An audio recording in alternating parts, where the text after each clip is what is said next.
2026. We are going to get started on today's daily collective read in the next few minutes. But if you would like to get on the list for today, the list is open. You will be the fourth person read for. It is 3 cards for a donation of 29 or more, 4 cards for a donation of 23 or more for my subscribers. Links in my bio. Please keep in mind there are 3 things I do not read for across these apps: pregnancy, medical, or legal. Happy to give insight on anything in private readings, and you can book private readings on my site. We're also doing 2 giveaways today. Our first reading giveaway is going to be a reading giveaway when we get to 50K likes. So make sure that you're tapping that screen and we will get to 50K in no time. The other reading giveaway we're doing today is a reading giveaway for the highest gifter between now and the conclusion of the daily collective read. So I wish you a lot of luck if you're participating in that giveaway as well. Prior to beginning today's daily collective read, I'll be giving a brief recap on what we've been seeing in the cards over the last few days. Now, if you'd like to catch that full reading, you can find it over on the place where we keep the videos. You can also find it over on the place where we keep the photos. You can also find it as a podcast over on my spot at Tarot Church and over on my stack. But first and foremost, before we get started, most important question today: how we doing? Scale of 1 to 10. There are no wrong answers. I want to talk a little bit about this energy because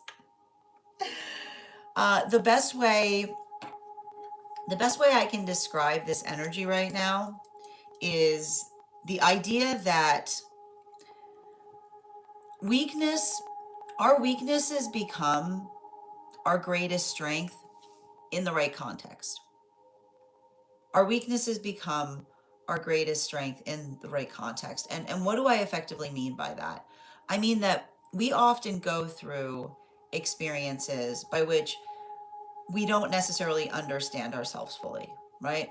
We wish we were someone else. We wish we had other strong suits. We wish that there was something else that we could do better.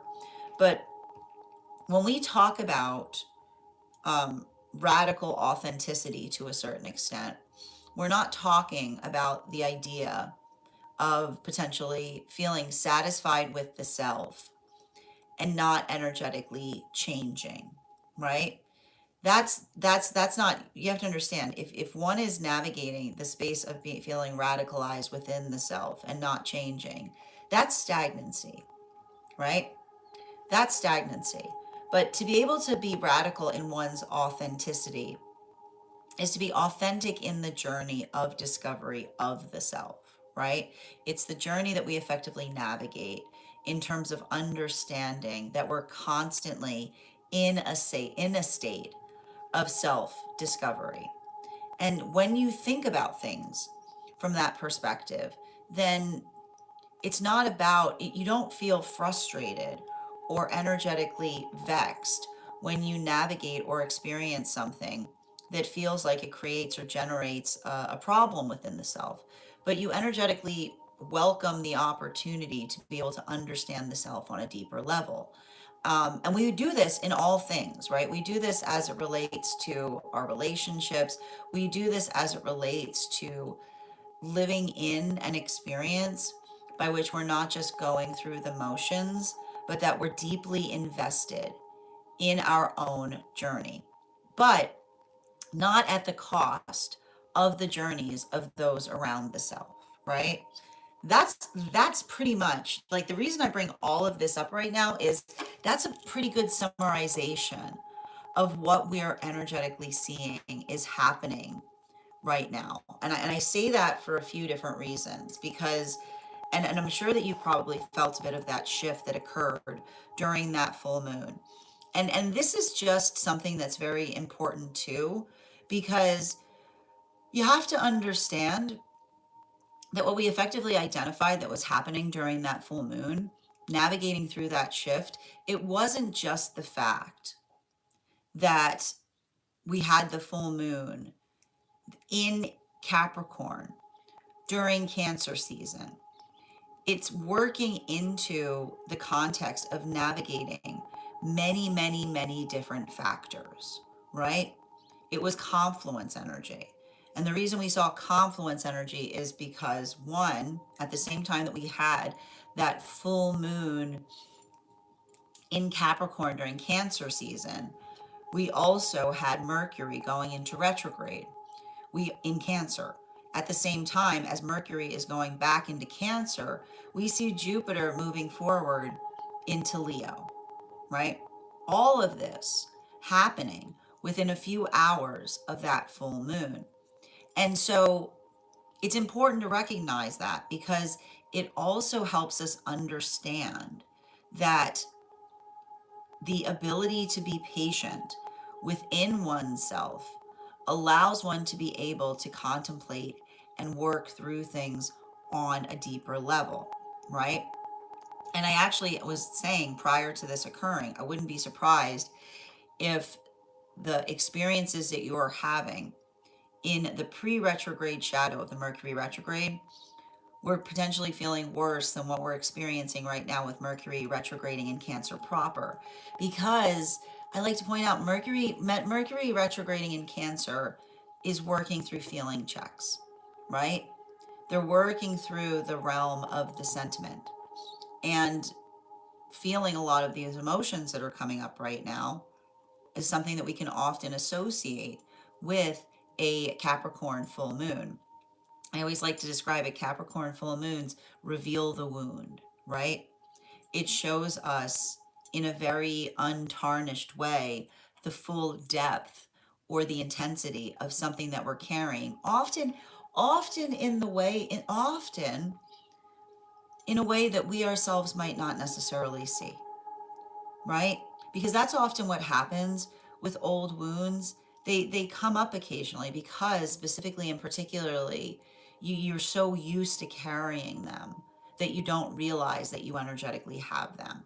So I want you to kind of identify and remember that that's something that's very important to recognize, specifically and particularly during this season. Now, the reason I bring that forth as well is because we have a very interesting new moon coming up. And the reason I'm identifying that new moon that we've got coming up, I believe it's on the 14th, is going to be so interesting is due to the fact that, very similar to what we just experienced, right? That confluence energy, mere hours after the moon goes into Cancer, it immediately is going to be shifting into Leo. And that's why I was bringing up the idea of understanding the vulnerability that becomes our greatest strength, right? That is often the identification or the understanding of the direction by which our own purpose moves.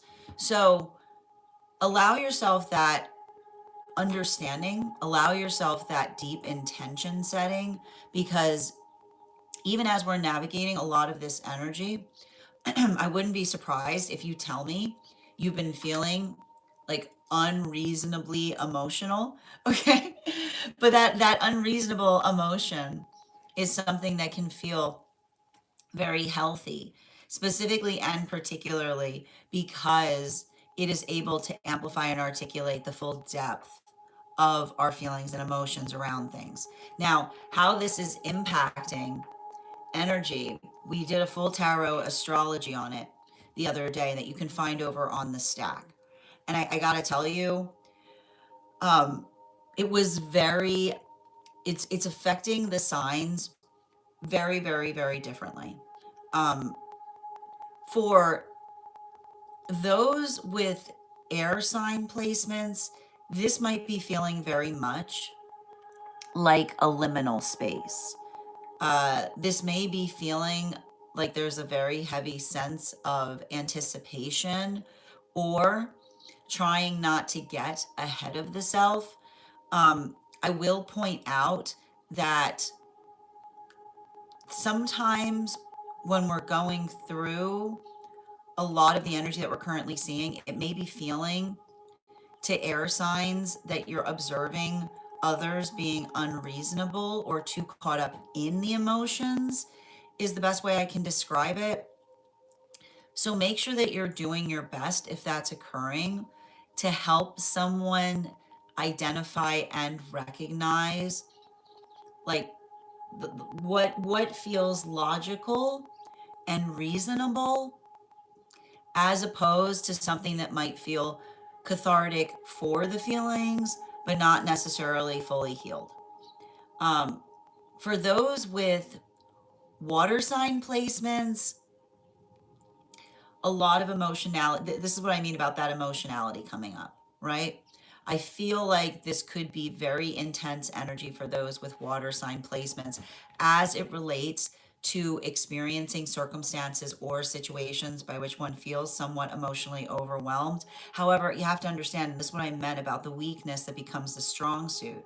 I feel like for a lot of water sign placements right now, you know, your capacity for navigating emotions is often leaps and bounds ahead of those around you.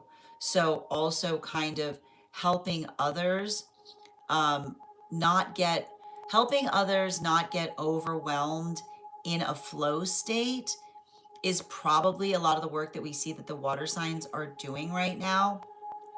And a lot of that work has to effectively show. It's almost like there may be something about that catharsis that I articulated, because it may be allowing those with water sign placements to feel catharsis for having all those times by which they themselves felt emotionally overwhelmed. You know, it's like the emotionality, the emotional overwhelms of the past finally paying back in dividends, as it were. Now, those with earth sign placements, I feel like this may be a very grounding time. And again, for earth sign placements, me saying grounding, like I know that that potentially puts a smile on the face with those on earth sign placements, because for earth sign placements, potentially feeling like there's some kind of period right now where you're getting some time back, right? Being able to effectively reorient or return your focus back towards something that you've had to effectively put aside for some time. We see that this may be feeling again very edifying and cathartic. However, um, making sure that you're allowing the space or place to be able to fully embrace your emotions. Because what the thing about it that I see for some of those with earth sign placements is having some of that time back may be feeling recentering, but it may also be feeling like some of those emotions that you didn't even recognize that you were storing, right? Because we saw that you were going through kind of a very intense period, finally having the opportunity to fully present themselves. So make sure that you're navigating that with a sense of compassion for the self, right? You're allowed to have feelings too. Speaking about feelings, my fire signs. Oh, my fire signs. Oh, my fire signs. How you doing, fire signs? Okay. So here's the thing with the fire sign energy that I was picking up on. For a lot of those with fire sign placements right now, I feel like what's interesting, and it may feel a little bit counter oppositional to what we were seeing with the other signs. It feels like it's incited for a reason, right? And you have to understand, fire sign energy, you know this fire sign, right? Fire signs spend a lot of time proportioning their incitement, right? Which is working through the space by which they feel energetically incited about something, and another person, like helping them to effectively calibrate their own incitement. I feel like what's interesting about this is I feel for a lot of the fire sign placements right now, feeling validated in relationality towards what one feels incited about is potentially allowing something to occur right now that feels fortifying, but it may also feel somewhat painful, right? Like the word I'm seeing right now that's coming up for fire sign placements is bitter, like bittersweet, right? And often, and I like to point this out too, in the space by which fire signs often feel that they need to intervene, right? Like I like to point this out. There's like a lot of fire signs prefer not to intervene. But when they do feel like they need to intervene, there's usually a very sound reason there. So we see that that may be a lot of fire sign energy applying intervention points, but applying intervention points with very good reason or very specifically, right? Like it's like intervening with receipts is what I keep on getting. So if that's occurring, just allow it. Don't don't allow yourself don't allow yourself to feel like don't burn yourself up about things is kind of the best message I have for fire sign placements right now, right? Don't burn yourself up about things. Apply heat where necessary, if that makes sense. Now, that is where we find all of the energy prior to beginning today's daily collector read. But if you would like to see or experience all of the signs, you can head over to my stack. They're all available there. I would also encourage you to head over to my stack to learn more about our next tarot class, which is going to be happening on Thursday, July 16th at 5:30 p.m. PST, 8:30 p.m. Eastern. We are going to be continuing our studies into the tarot with a focus on the two cards of the minor arcana. If you would like to become a part of that tarot class program, all you need to do is head on over to my stack and become a paid subscriber.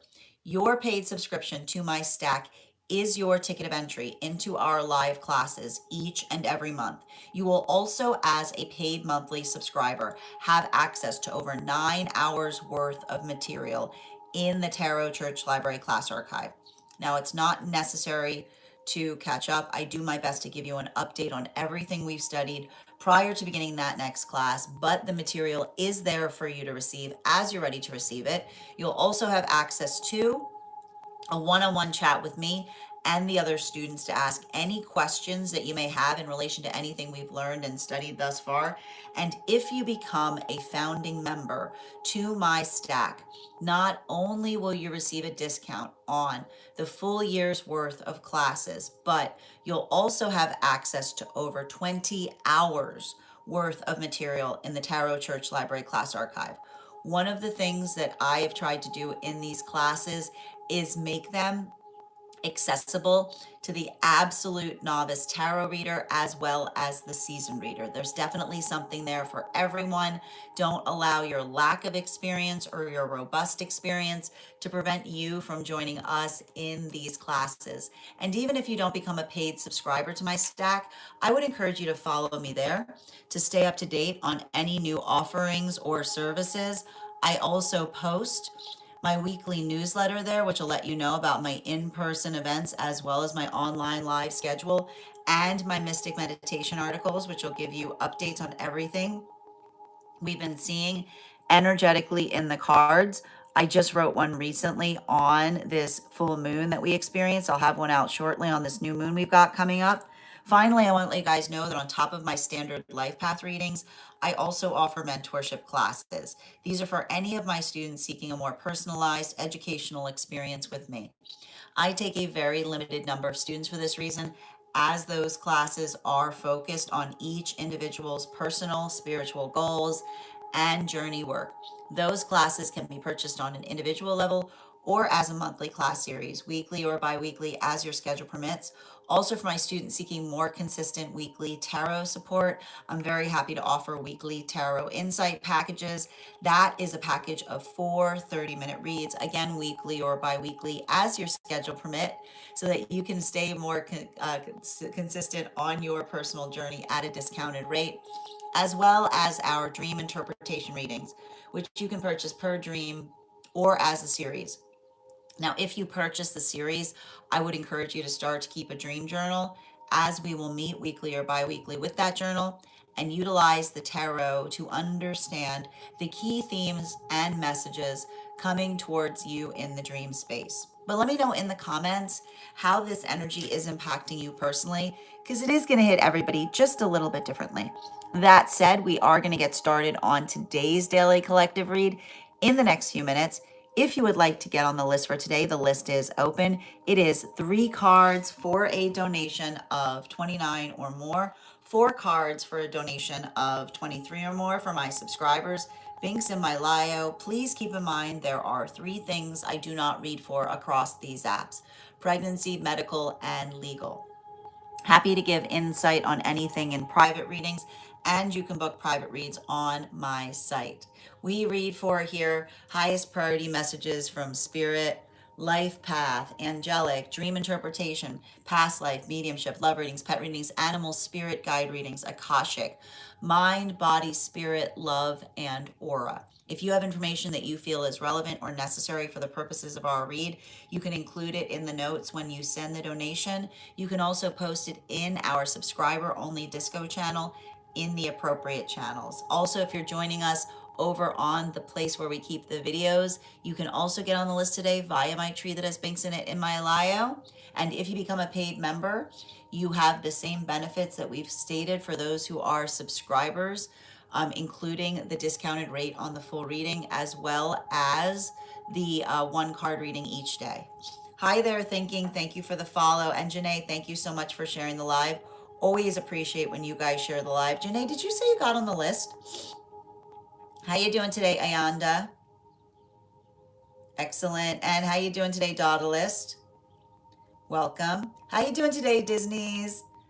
In Virgo, I've got a Virgo energy was very interesting what we were seeing there. You know, it's interesting because I feel like something I was seeing when we were reading for Virgo Dodd list was an observation of effectively having some kind of getting very protective in the realm of discovering new knowledge is what I'm seeing, right? Getting very protective of someone who brings new knowledge to you, or in being defensive of someone who's discovering it was what I was seeing. Hi there, Abel. Oh, I'm so glad that there's something here that you're receiving. Thank you for being here and receiving these messages. You as well, Nadi. Grand Rising, Duff. Excellent. How you doing today, Spiritualist? Hope you're having a beautiful day. Excellent. And welcome, Carrie. Thank you for that follow and thank you for those likes. Oh, I'm glad to hear you're doing well today. How you doing today, Taco Cat? Welcome, Tiara. How you doing today, Chasing? So good to see you. Welcome, Lauren. How you doing today, Yara? Grand Rising, Chasing. Hi there, Purr. Alex, thank you for joining us. Excellent. Excellent. How you doing today, Delia? Yeah, I'm always feeling that feeling is bittersweet right now. Thank you for also receiving this message, Chasing. And thank you so much, Thinking, for the follow. Oh, it was yesterday. I was wondering I thought I saw something. Okay, it must have come in late on my end. No worries. Oh, day before. I got you. All right, we're going to get started. We do have a list today. As you may know, we always hold priority here. So anyone who gets on the list before we start the daily collective has priority in being read for before we begin the daily collective. The first person, I'm going to read the list right now. If I have not named you and you are on the list, I just need you to let me know where you sent the donation. Just the initials, please. The apps do not like to hear the other apps' names. So let's be mindful of that. The list I have right now is Per, Lydia, and It's My. Per, can you let me know if we're doing a general reading or if you have a specific question you'd like me to answer? And if anybody else would care to get on the list for today, you will be the 4th person read for. Excellent.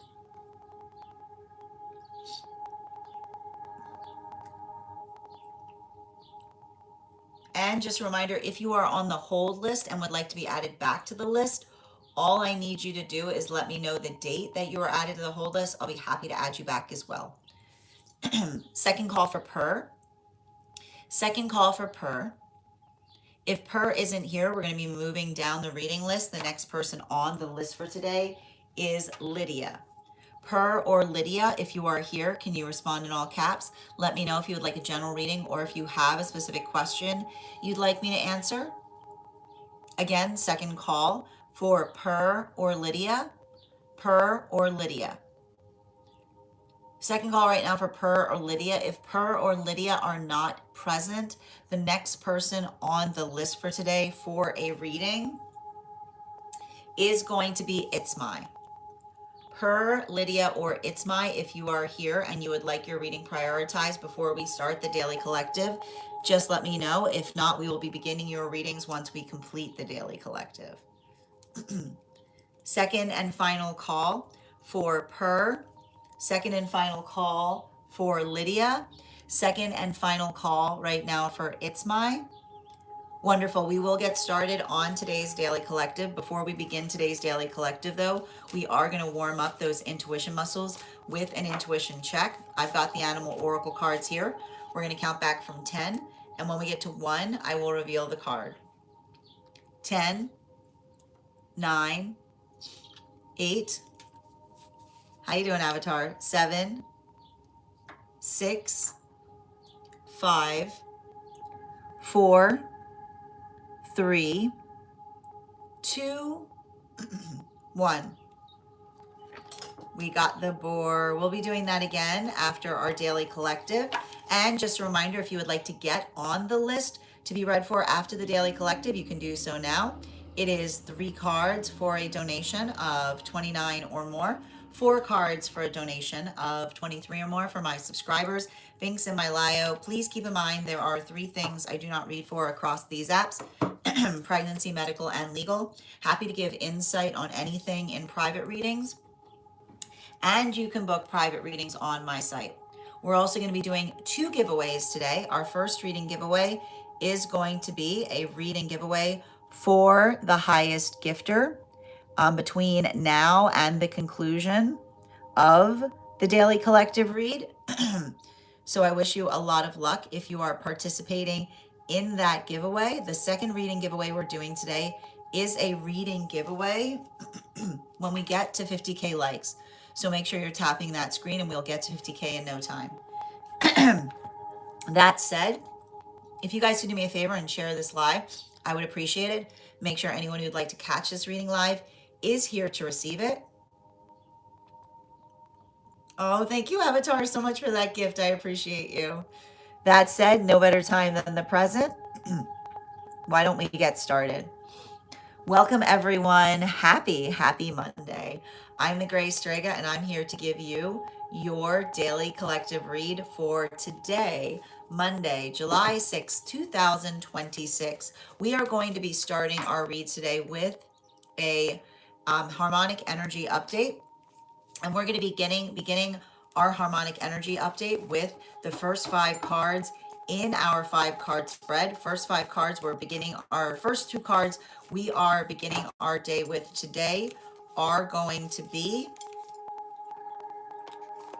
we have here the Lover's card in its reversal in combination with the Wheel of Fortune in its reversal. So what are we effectively seeing that is occurring here in relationality to these cards? My friends, I am going to take a pause point and stop. We're going to be restarting because, as you may know, we have a podcast that we typically do, and it appears that the podcast did not begin. So we're going to get started on these cards in just a moment. I just want to ask a little bit of patience to make sure that the podcast is running properly before we begin it. Thank you guys so much. Just bear with me and we're going to begin again. That said, I will remind you that if you would like to get on the list for today, the list is open and you will be the 4th person read for. 3 cards for a donation of 29 or more, 4 cards for a donation of 23 or more for my subscribers. Excellent. And we're back. Why don't we try that one more time? Welcome, everyone. Happy Monday. I'm the Gray Strega, and I'm here to give you your Daily Collective read for Monday. One moment, please. It stopped again. Let me see if I can get this fixed before we begin. Thank you guys so much for your patience. I will point out we are going through a Mercury retrograde. So just bear with me one moment, friends, and we will try that one more time. Excellent. Thank you guys so much. All right, perfect. There we go.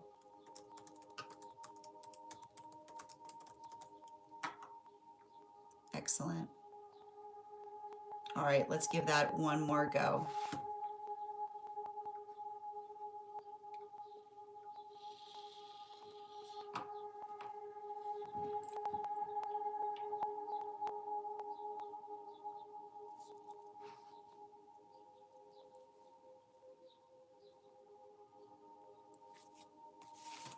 Welcome, everyone. Happy Monday. I'm the Grace Strega, and I'm here to give you your daily collective read for today, Monday, July 6, 2026.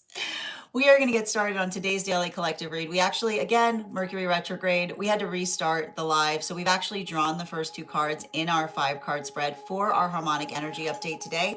The first two cards that we're beginning our day with are the Lover's card in its reversal, in combination with our Wheel of Fortune in its reversal. Two very large major arcana that we are starting our day off with today. So I want to talk a little bit about the energy that we're experiencing to be able to understand and fully incorporate it as it relates to where we see the relationship cycles at this moment.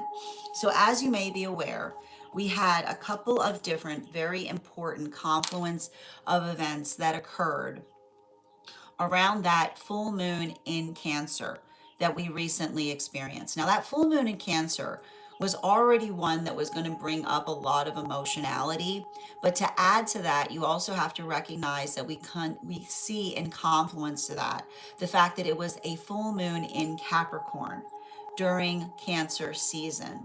So that can bring up a lot of emotionality as it relates to old wounds, things that we did not even realize that we were still energetically carrying. To add to that, at the same time that we were experiencing that full moon in Cancer, we also had Mercury that was immediately going into retrograde while Jupiter was moving into Leo, right? Now you'll remember Jupiter has been in Cancer for quite some time. So that's a very large energetic shift that we're potentially seeing there. Likewise, Mercury in Cancer energy can often bring up the understanding of being able to see emotions that we haven't seen before, right? It's a result of a lot of that deep diving that we experienced during that time period that Jupiter was in Cancer. The best way I like to describe it, the way, like the allegory that I've been giving to describe it is I want you to imagine that Jupiter is almost like this anchor that was moving deep down into the emotions, like working through a lot of that intensity, a lot of that self exploration.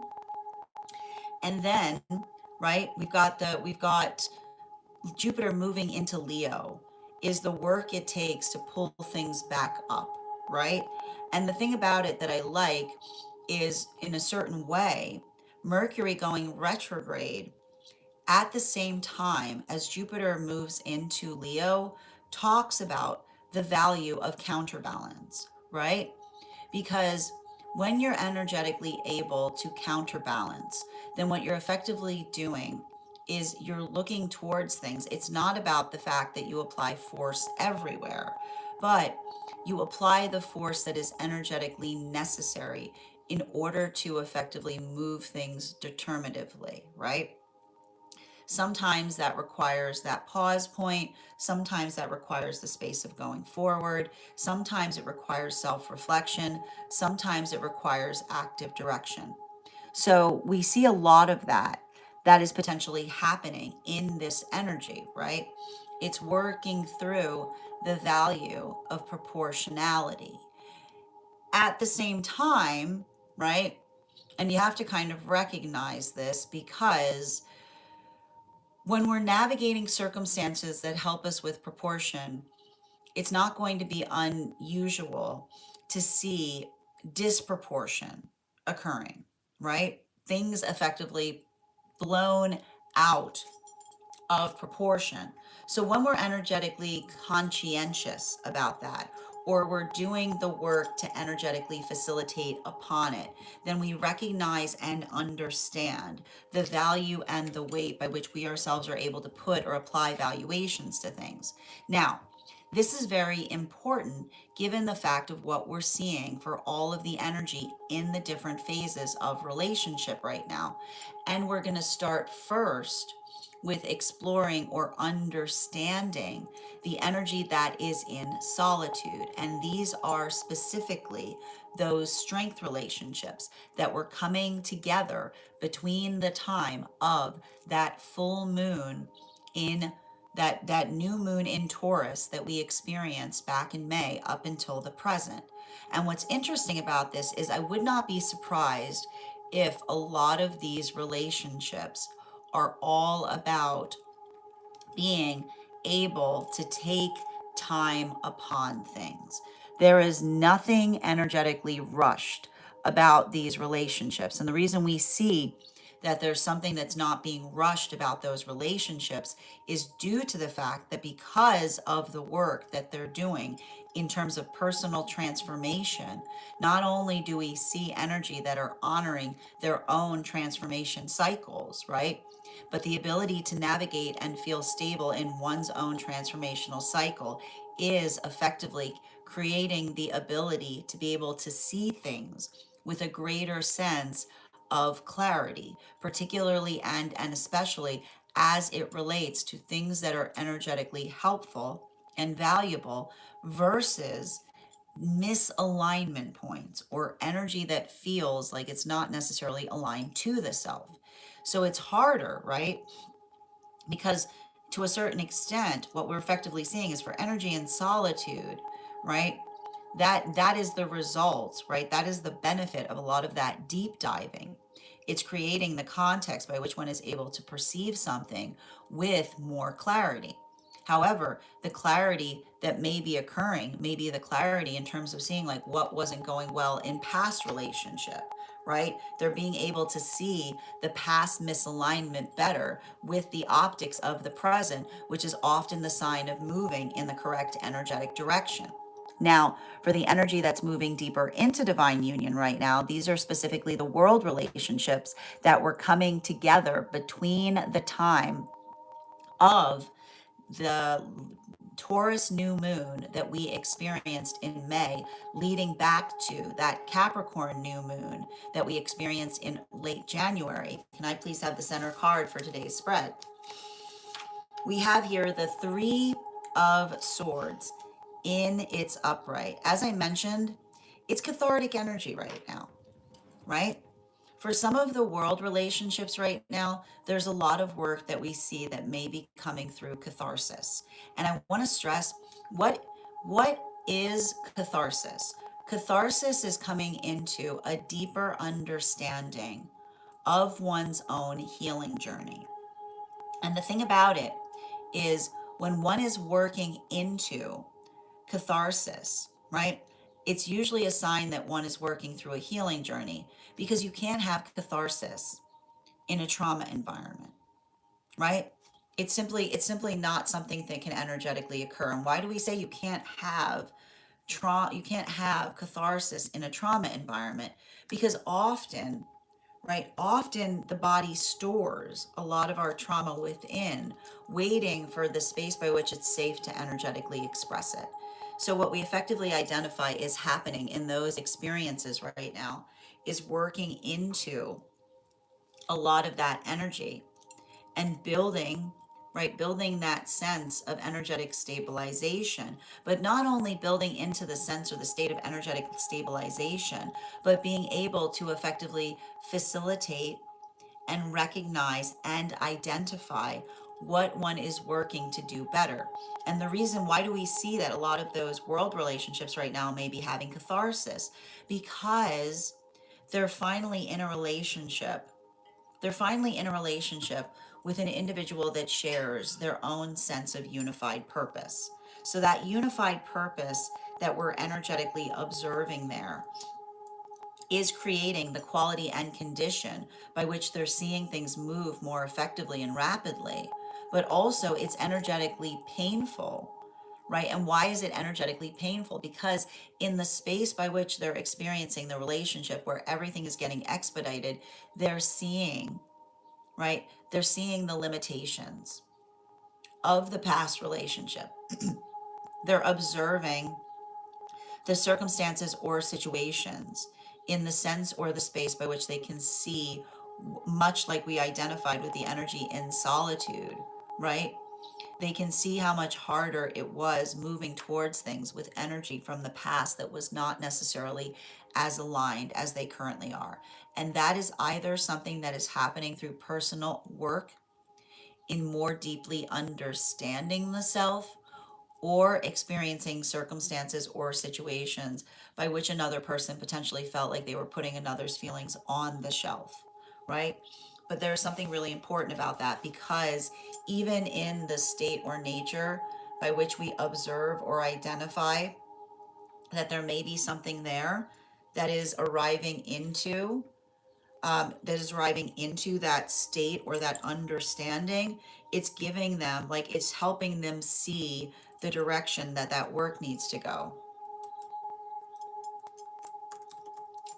Continuing right now, for energy that is moving deeper into divine union, and these are specifically the relationships that we identify as the moon partnerships. What can I get 2 cards, please, for those? And these are effectively the relationships that were coming together between the time of that new moon in Capricorn leading into the Uranus going retrograde, which happened in early September of last year. 2 cards, please. We've got the moon card in its upright for our moon relationships, and the tower card in its reversal. I got to tell you, okay, as a tarot reader, this is, and if you're a tarot nerd like me, this is a very intriguing, spread as well. Because what we're effectively identifying and recognizing is working into the context of the understanding of these cards. I'll just going to show you this if you're not someone who studies the tarot as well. We effectively have a first row right now that is all major arcana. Okay, it's all major arcana, and the center card in the spread is the 3 of Swords. Okay, so we like this because it talks about a healthy balance in relationality to self work. Okay, because major arcana cards often set the framework of where the work needs to go, right? And so we've got here, I just want to show you the full spread for those who might be interested or invested in this type of study, right? That's very powerful. These cards in combination are incredibly powerful. So and I like it too because it's working into what it takes to navigate a healthy healing journey, right? And it's basically what we're seeing, and this is going to be moving directly towards the moon relationships, right? It's not about what's easy, right? It's not about what feels good for the self, is what I keep on seeing, right? And you have to understand this. And I feel like this is what's happening with a lot of moon relationships. A deep observation, a deep observation between the difference between what feels self-satisfying versus what feels energetically healing, right? Because when one is working into, it's very easy, right? It's very easy for those who it's very easy for those doing things that are self-serving to try to articulate that they're on a healing journey. Like, that's what I think effectively see with these cards. And the understanding that something that is beneficial for a healing journey should not just be something that is good for the self, but brings good to every circumstance or situation that surrounds the self, right? When we think about our healing as aura, right? That's what I keep on getting. I feel like this is what I keep on seeing, right? This is what these moon relationships are doing. They're articulating upon the fact that a healing journey has an aura around it. Okay. Which is the fact that others feel the healing too, right? And the reason we effectively understand that aura effect is the difference between the gift, like we talk about a healthy manifestation is one that can be mutually shared, right? It's not looking for validation. It's not looking or seeking out reaffirmation, but rather it's fortifying upon that, right? It's worrying about it. It's putting a lot of care and application of concern into things. So I feel like there's something about these moon relationships where they're very fastidious, right? And the fastidiousness that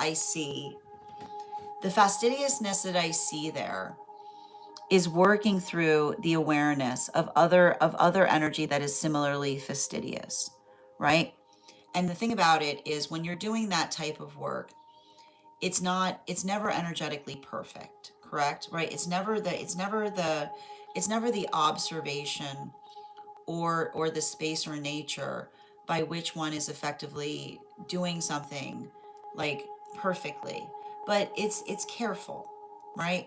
And so I feel like that's what's interesting about these moon relationships is they're working to apply care as energetically necessary while staying energetically aware of the changes around them directly as a result of coming into energetic union, right? Because you have to understand that coming into divine union is ultimately a healing moment, right?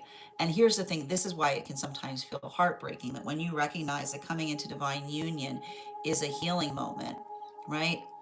If something energetically breaks in the context of coming into divine union, right? It's not the fact that the divine union broke it, but it brings forward, right? It brings forward, it puts pressure on the fracture, right?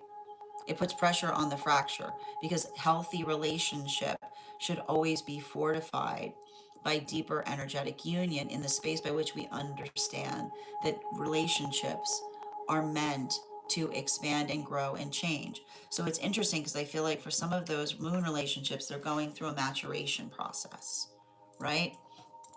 Which is often identified with the mutual understanding of where the good exists. So I feel like again, a lot of that bittersweet energy that we articulated that we were seeing astrologically prior to beginning today's podcast. Now continuing to get clarification between our Lover's card and the Wheel of Fortune in its reversal. Can I get one card to clarify? We've got the Seven of Wands in its reversal. Now, these cards here, I feel like, the one thing I want to point out for some of the energy and solitude right now is this may be feeling like a period of quietude. I'm just going to tell you, I see some energy right now in solitude that's recalling the fact, and this is why we work very hard to be good with ourselves. Um, when we understand the direction of a healthy connection, then we effectively identify and recognize what that direction is, right? It's working into what we know is nourishing and healthy for us. And what's interesting about this is for some of these energies that are in solitude, I would not be surprised right now if one is feeling some kind of pull back to, like, I want to point out, like this is like Lover's card in its reversal with Wheel of Fortune in its reversal is often talking about the liminal space that we experience as we're moving through energetic transition phases, right? It's navigating the quietude. And there is something about this energy right now that we're looking at that can feel very much like a point of energetic stillness, right? And you have to understand this, right? And this is what we need to talk about this. Uh, Stillness, working through stillness is about the ability to cultivate a comfortability with one's own energy. And it's something that we don't have a lot of opportunities for in the world that we presently find ourselves in today, right? That feeling, or that arrival point in feeling energetically comfortable within one's own aura, can sometimes work into the feeling of energetic anxiety, particularly and especially for those who have navigated trauma environments, right? Because trauma environments are often spaces of, right, perpetual perpetual energetic activity, right? And so I think that there's something very interesting, because for some energy right now, this this type of energy that we're seeing may feel, right, it can often feel like that space of anxiety in relationality to working through solitude. However, I feel like with the understanding of the energy, working into the space of acquainting themselves, right, working into the space of acquainting oneself with one's energy, right? This is why we talk about, you'll often see that healthy spiritual practices embody stillness, and like stillness practices, right? Because stillness practices effectively allow ourselves to find a feeling of being well grounded and anchored in our energy, right? Rather than feeling the sense or space of desiring to run away from it. And this is conditional or connected to the abandonment wound that we initially arrive here with. Continuing to draw clarification, because we're going to talk a little bit about the abandonment wound when we look into these world relationships. Clarification between the Wheel of Fortune in its reversal with the Three of Swords in its upright. Two cards coming out. Okay. We've got here the Six of Cups in its reversal with the Eight of Pentacles in its reversal. Now, the Six of Cups in its reversal with the Eight of Pentacles in its reversal is often working through the circumstances or experience. Like, this is what I mean about the abandonment wound, okay? Here's what you have to understand.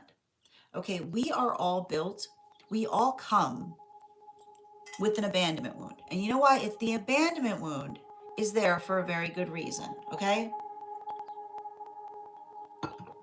Because if you are, right, you have to think about the fact that if you are something that has just arrived here and there's no way to energetically protect the self, the alarm bell that you feel alone is your safety device.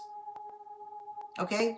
When you recognize that, you understand everybody arrives with an abandonment wound as it relates to feeling comfortable with one's own energy, because that is literally the only weapon that we arrive with. Okay? It's the only weapon that we arrive with is an alarm system to alert others to the fact that we are energetically alone.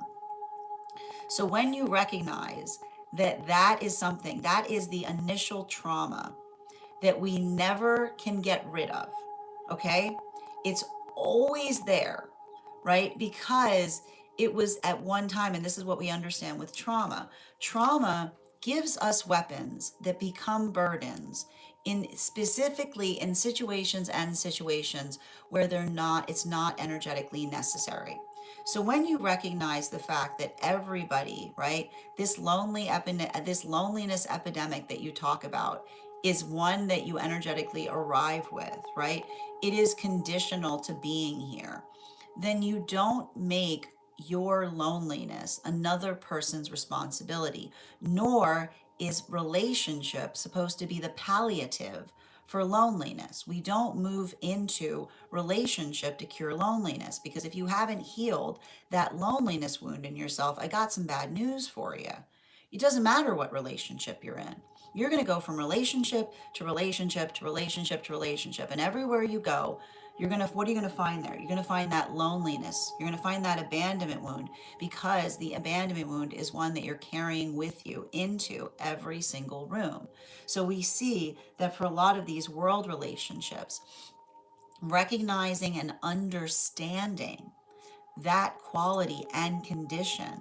And even in the space by which they're effectively doing so, is creating the understanding that that understanding is working into, it's understanding or working into the space or nature by which they themselves are able to effectively maintain or articulate what one is effectively able to do.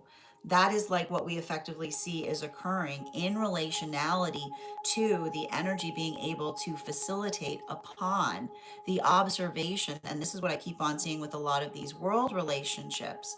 They have effectively navigated that, right? Like that's the work that they themselves have effectively been able to facilitate. But, and the reason I feel like this is coming up right now is you'll recall that for a lot of these relationships right now, that observation or that facilitation point allows for the context of being able to understand, right? And I want to describe this too, because I told you that some of these new relationships, these world relationships, they've never been in counterpart connection with another person that shared a manifestation goal in the same way that they themselves do, right? What we effectively see is this is the work that they themselves are navigating, because when I articulated upon the fact, and we're gonna get back to those moon relationships, the changes that they're effectively detecting energetically around them for simply having done nothing beyond move into healthy partnership. They may be feeling like they are observing the full expression of unhealed abandonment wounds in the state or nature of those surrounding the self. And that might not necessarily be everyone, right? But the observation of that occurring is what is fortifying and informing them. Now, moving back to those moon relationships, clarification between the Three of Swords in its upright and the Moon card in its upright. Can I get one card to clarify?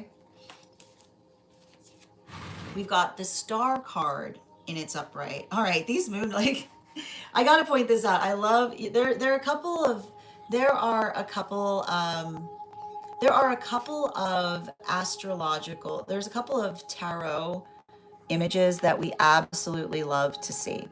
And one of my favorites that I love to see is when we have the moon and the star card in combination, right? These are very highly harmonic cards as it relates to our reading, because what we effectively see there is working into, right? Working into what we identify. I feel like for a lot of these moon relationships, they've found themselves in, they're discovering or recognizing a sublime partnership, right? And the thing about a sublime partnership is it's not the fact that it's energetically easy, right? But it's not navigating, it's not, it's focusing upon, right? There's a difference between being in a relationship that is energetically easy versus being in relationships that prioritize mutual easement, right? And that's what we effectively see that's occurring there. Relationships that prioritize mutual easement. And the mutual easement is effectively helping the energy see, right, what they're doing or what they're effectively identifying or recognizing or working through in the observation of being able to identify how, like, not only how they're effectively trying to do things, but the appreciation in relationality to working towards, like, the priority. It's like the moon relationships that prioritize mutual easement is a continuation of what we were articulating about that aura effect, right, as it relates to our healing journey, right? The healing journey that effectively feels beneficial to everything around the self. And this is what we identify. Like if you're ever unsure about your healing journey, remember a healthy healing journey has an aura effect. Okay, it's got an aura effect. Like that's what these cards are saying together. Like because you see that effectively happening there.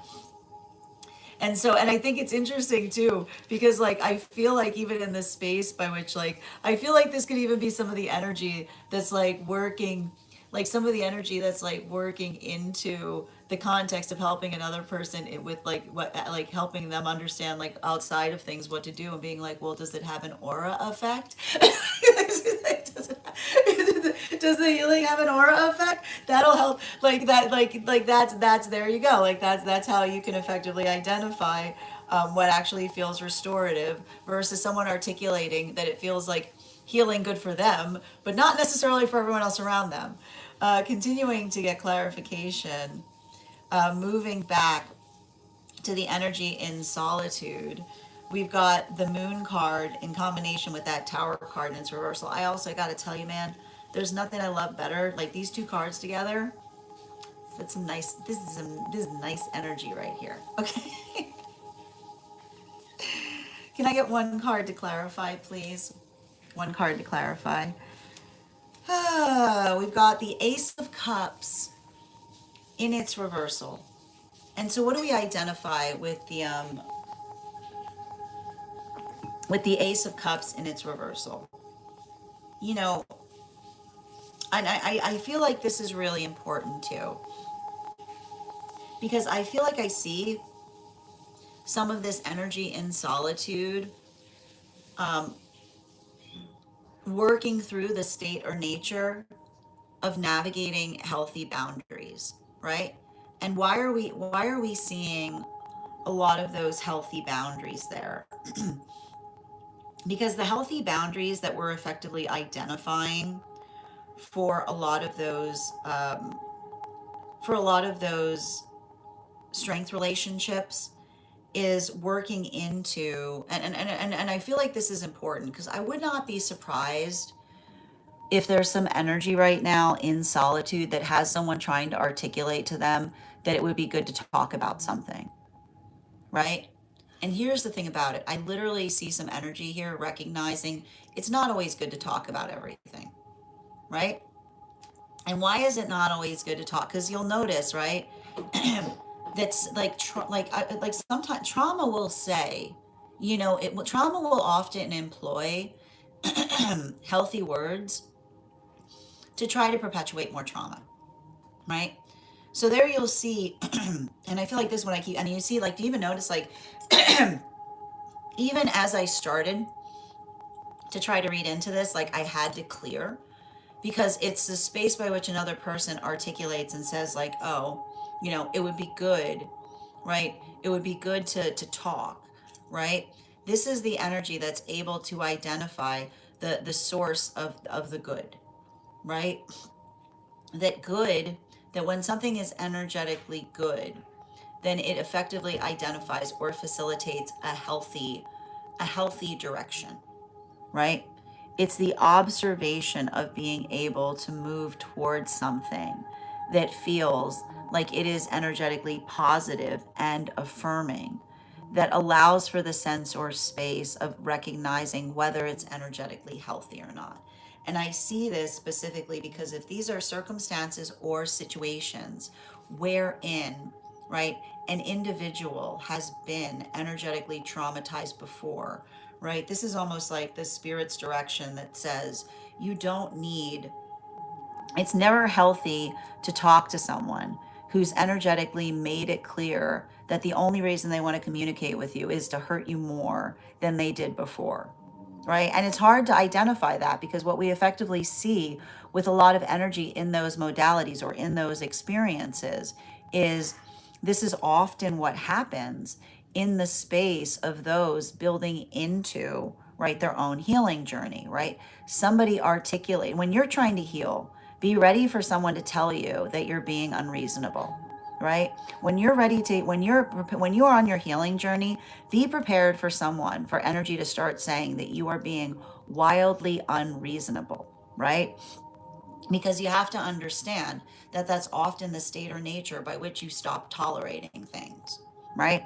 So there you are, there you'll be in the middle of a trauma environment, healing, right? Doing what is energetically necessary to thrive.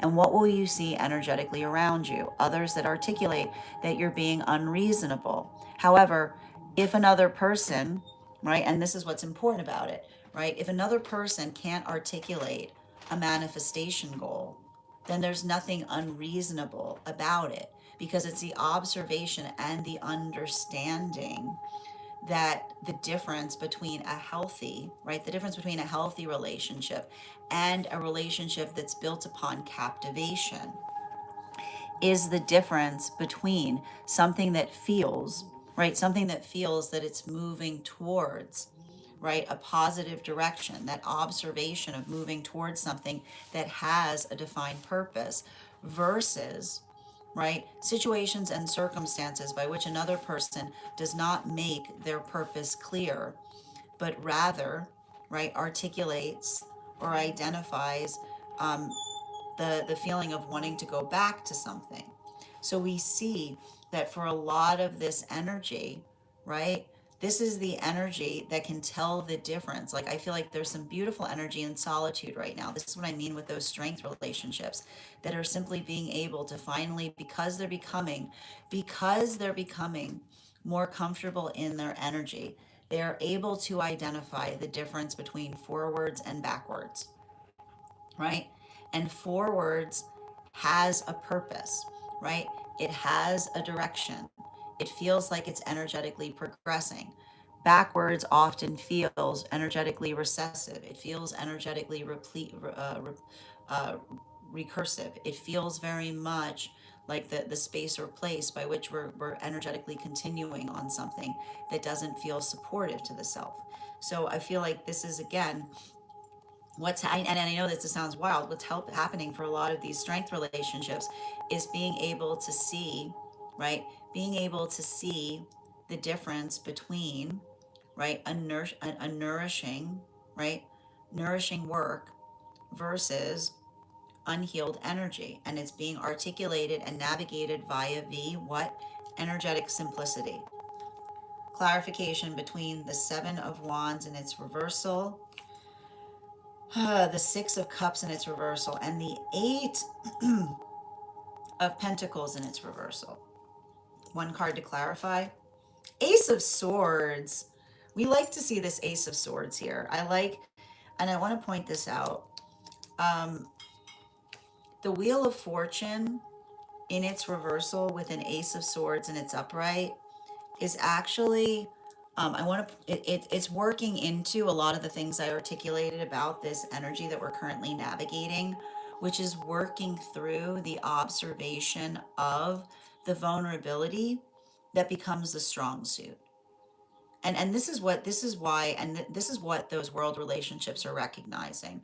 There's nothing more wild on a healing journey than when you finally entered a relationship by which the energy, like, what if often happens, there you are, gifted, there you are, energetically gifted in something, and there you are in unhealthy relationship dynamics by which another person will continue to articulate that your gift is a burden, right? Traumatizing relationships never want to articulate how appreciative, how desperately needed we energetically are, right? Because that is the modality, or that is the shape that trauma arrives in, right? Trauma is always trying to see how much someone can get for the least amount of things, right? It's working into the egoical space. And this is why I see that for a lot of those relationships, working into that capacity, being able to effectively recognize and identify what they themselves are working into.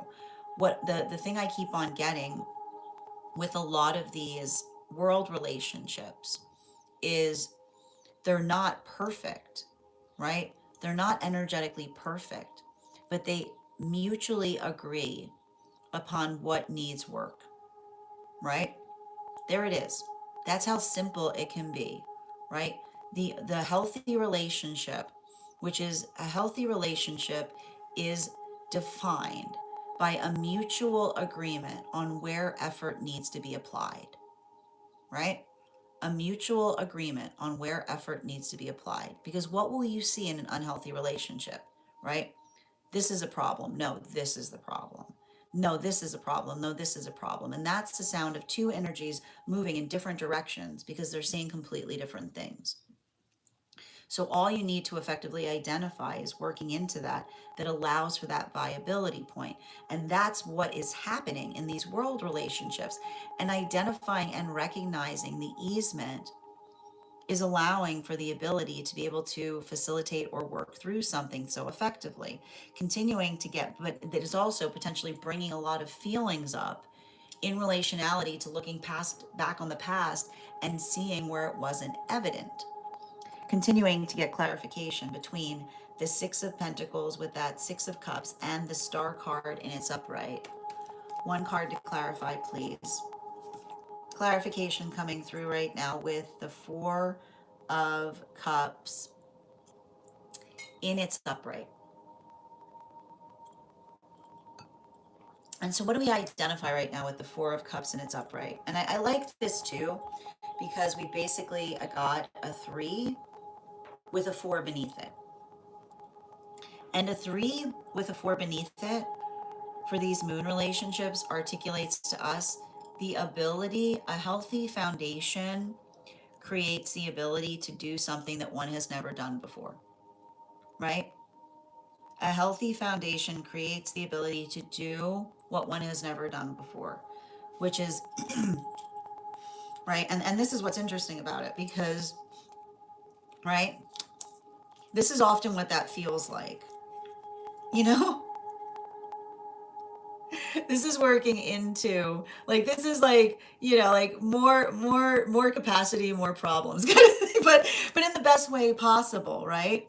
Because it's understanding like that is the direction that responsibility like exists within, and that ability of being able to amplify and articulate upon energetic viability, it allows the state or nature by which we're able to effectively work towards something in a way that allows for the context of being energetically stronger. And the thing about it is what's beautiful about that is when we're doing so effectively, and I want to point this out, these moon relationships, when I articulated upon the fact that they're being very energetically fastidious, right? They're constantly, right? Like, look at these relationships. They're constantly worrying upon whether they're making the right choices. That's why their choices are blessed, right? That's why their choices are energetically blessed because they're constantly considering them. They're constantly working through them. They're constantly working into their own, and I like to point this out, the ability to be able to articulate and define upon those choices that allow one to be able to do something in a point by which it feels energetically stronger, and doing it and being able to do it in a way that they're also able to define how difficult it is, right? Because for a lot of that energy, it's navigating, right? It's navigating through the hurdle by which they often articulate, right? And this is what's important about it. Um, when you're doing something, like when you're doing something energetically exceptional, be prepared to disappoint others in the best way possible, right? Because that's the sound of you exceeding an energetic expectation, is what I keep on getting. Now, continuing to get clarification between moving back into those energies that are in solitude, between the Star card in its upright in combination with our Ace of Cups in its reversal. Can I get one card to clarify?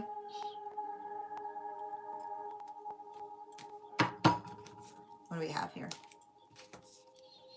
We've got the Eight of Swords in its reversal. So what do we need? What do we see with the Ace of Swords in its reversal for these energies that are in solitude?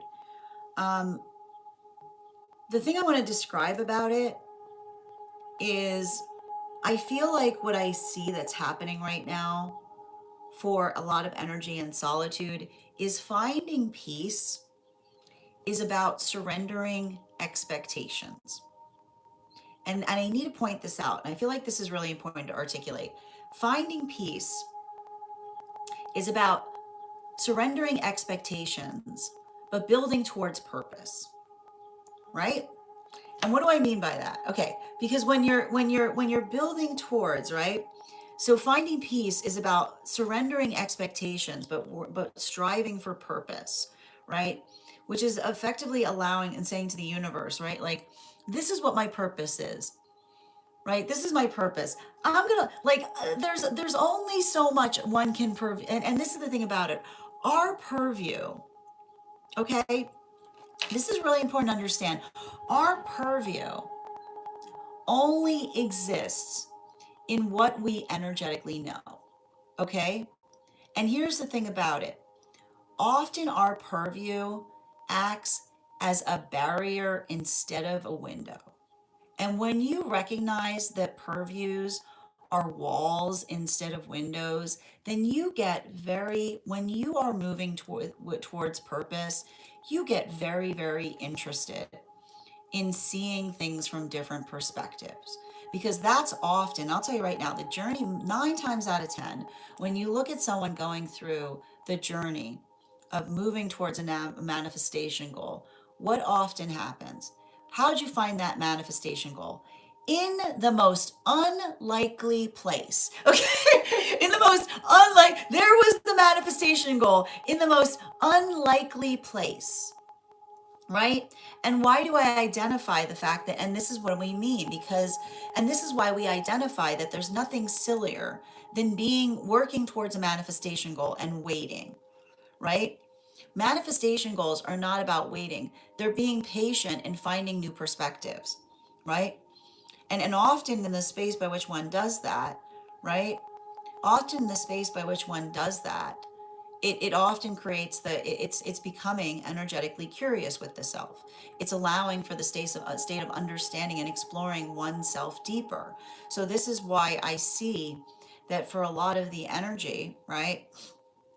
Even in the context by which you understand, when you look at your purview as a door instead of a window, right? The reason it's a door is because it's boring. And the reason it's boring, and I'm not saying that in an insulting way, I'm saying it's only calibrated by what you've experienced, then you leave yourself open to possibility, right? You articulate and identify that what is for us is looking for us, as well as we are looking for that manifestation goal, for that person, for that relationship, right? And so what's the best way of finding those things? Getting real busy in your purpose. Okay. Right? And I almost see this energy in solitude. Someone being like, "Why aren't you looking for someone?" And someone being like, "Who says I'm not looking?" Right? Because because they're like, "I am." They're looking for someone by finding themselves. Right? They're looking for someone by finding themselves. That the energy that knows with confidence that when you are looking for that perfect person, you get real busy becoming that perfect version of self. You see how quickly that perfect person shows up. Okay. Because that's you making a joyful noise out of your whole existence. Continuing to get clarification between the Ace of Swords and its upright in combination with our Four of Cups and its upright. And this is moving us back into, right? This is moving us back into those world relationships. And then we got that Chariot card here. These world relationships right now, these world I gotta tell you, these world relationships right now, I wouldn't be surprised if there's something right now that feels like it's energetically rattling them or bothering them, right? Because and I need to point this out, I keep on getting the same message for these world relationships. And I know, like, in a perfect world, coming into union should not damage other relationships, And this is why it's so devastating when it does, right? Because I literally see something happening with these. This is why I need to point out, this is why the world relationships are probably, if it feels like someone's rattled outside of relationship as they're moving into union, they're probably saying, like, speak now, speak or hold your peace. And why do they say speak or hold your peace? Because when you recognize that a healthy reason is fortified by being able to be logical, then you understand the full difference of the shape of the feeling between someone that is effectively working towards your mutual benefit in terms of wanting to prioritize your happiness versus someone who only sees your happiness by how much access they have to you, right? That's why they literally articulate in the moment of coming into union, speak or hold your peace, because it's the conversation that asks one, what's got you concerned? Is it an inside problem or is it an outside problem? Are you actually this person? Do you actually care about this person's happiness, right? Or do you only see them in your existence serving your own soul benefit? That's why for some of these relationships right now, something that they're experiencing or seeing outside of partnership may be cutting them to the quick, but they're not upset to see it. They're navigating the devastation with a sense of perseverance, continuing to get between continuing to get clarification between that Four of Cups in its upright with the Eight of Swords in its reversal. One card to clarify, please. We've got the Six of Wands in its upright. So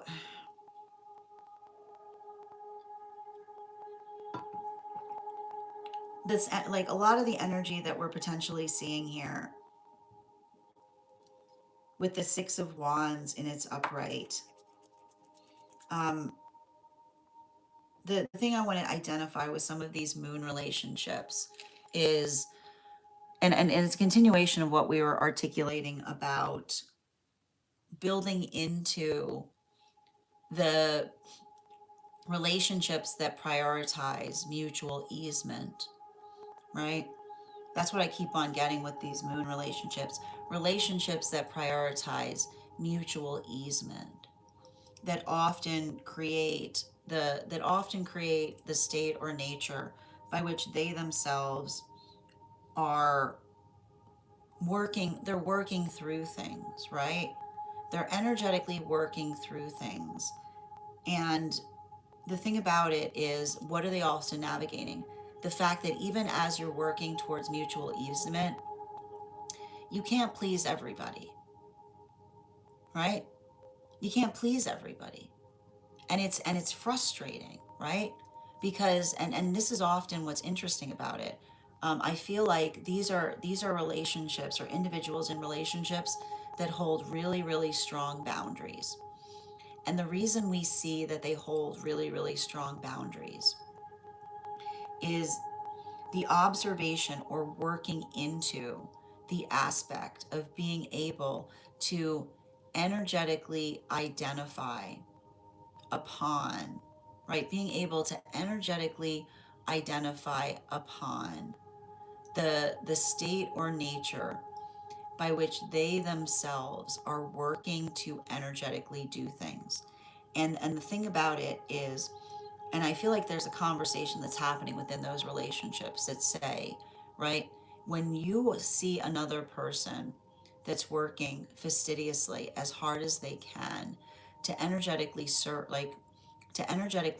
those around the self, when you observe others deep in their feelings about the fact that they don't feel like another person is serving them more, that's all you need to see, right?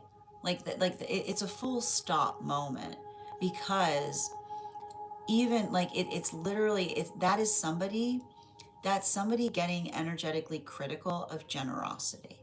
And I feel like that's a lot of the shape of the wounds that some of this energy deep within divine union is navigating, right? There you will be, right? There you will be working as generously as you possibly can, right? And there will be somebody being critical, like there will be someone being critical upon your generosity, right? Like there it is. And often the like and that is often, right? That is often the reflectivity point in being able to understand the quality and condition by which others effectively attenuate their own sense of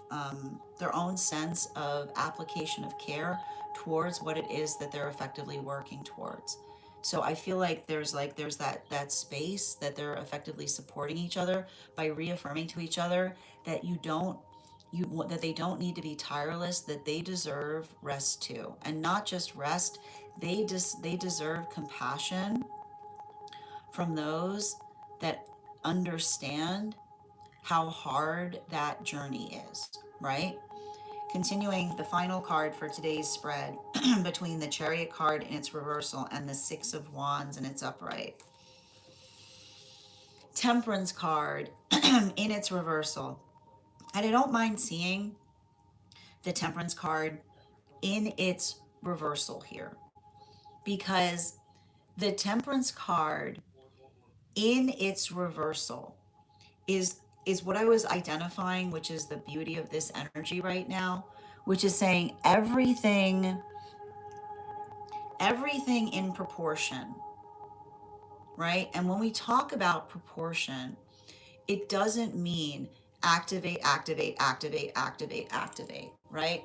It's understanding, it's using discernment upon activation, right?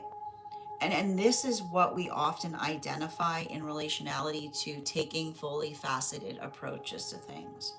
It doesn't require it doesn't require that expedience in everything, but it requires the ability, right? It requires the situation and circumstances by which one is able to effectively recognize when and how and in what way to energetically apply something, right? And so I feel like there's something really important there about energy working into a means of discernment. And the discernment that I'm energetically seeing there is effectively, and this is what I mean about it affecting all of the energy, right? It's identifying what feels like it's moving into a beneficial or healthy direction. And a beneficial and healthy direction is often, and I want to describe this, right? Because we have to talk about this. The difference between feeling triggered and activated. What is the difference? What is the energetic difference between feeling triggered and activated?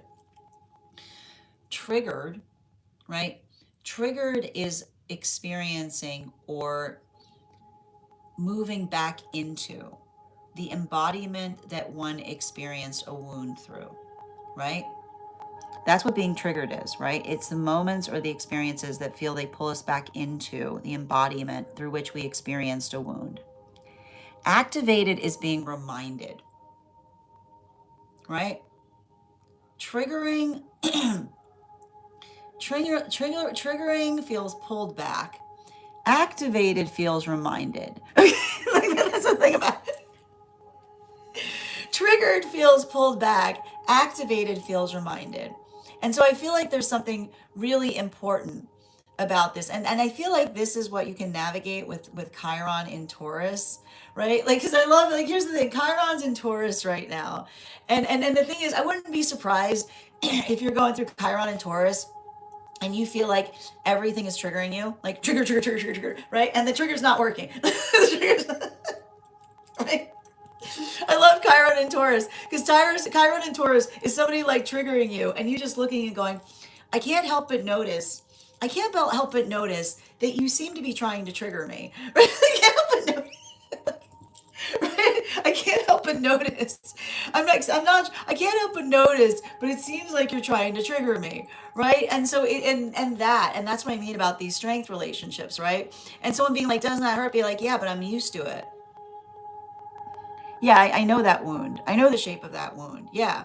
I know what it does when you do that, right? Yes, I know what it does when you like you're like I know like yeah I'm very aware. I'm very aware. Like that's what I like about Chiron and Taurus. Chiron and Taurus is like I'm very aware of where my wounds are. And what's nice about it, and this is the nice thing about a healing journey, this is what we talk about, right? Being healed is not about getting rid of your wounds. It's about knowing the location of them. It's a locational situation. Be like, no, no, that's mine. No, no, no, sorry, that's my wound. That's my wound. No, that's your wound. No, that's not my wound. That is your wound. Like it's the proper application on the location of the wound, right?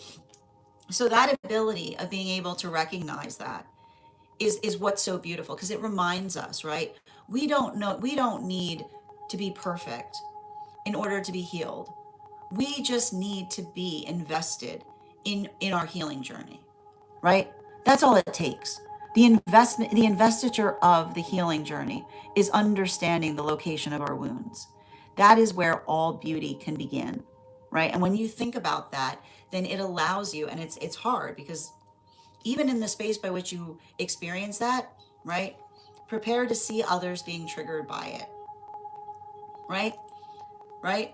Like, no, somebody being like, oh, I know where your wounds are, being like, but you don't, though. Everybody, like, here's the thing about it, right? Like, like what another person, and I need to point this out, what another person does with a vulnerability tells you everything you need to know about them, right?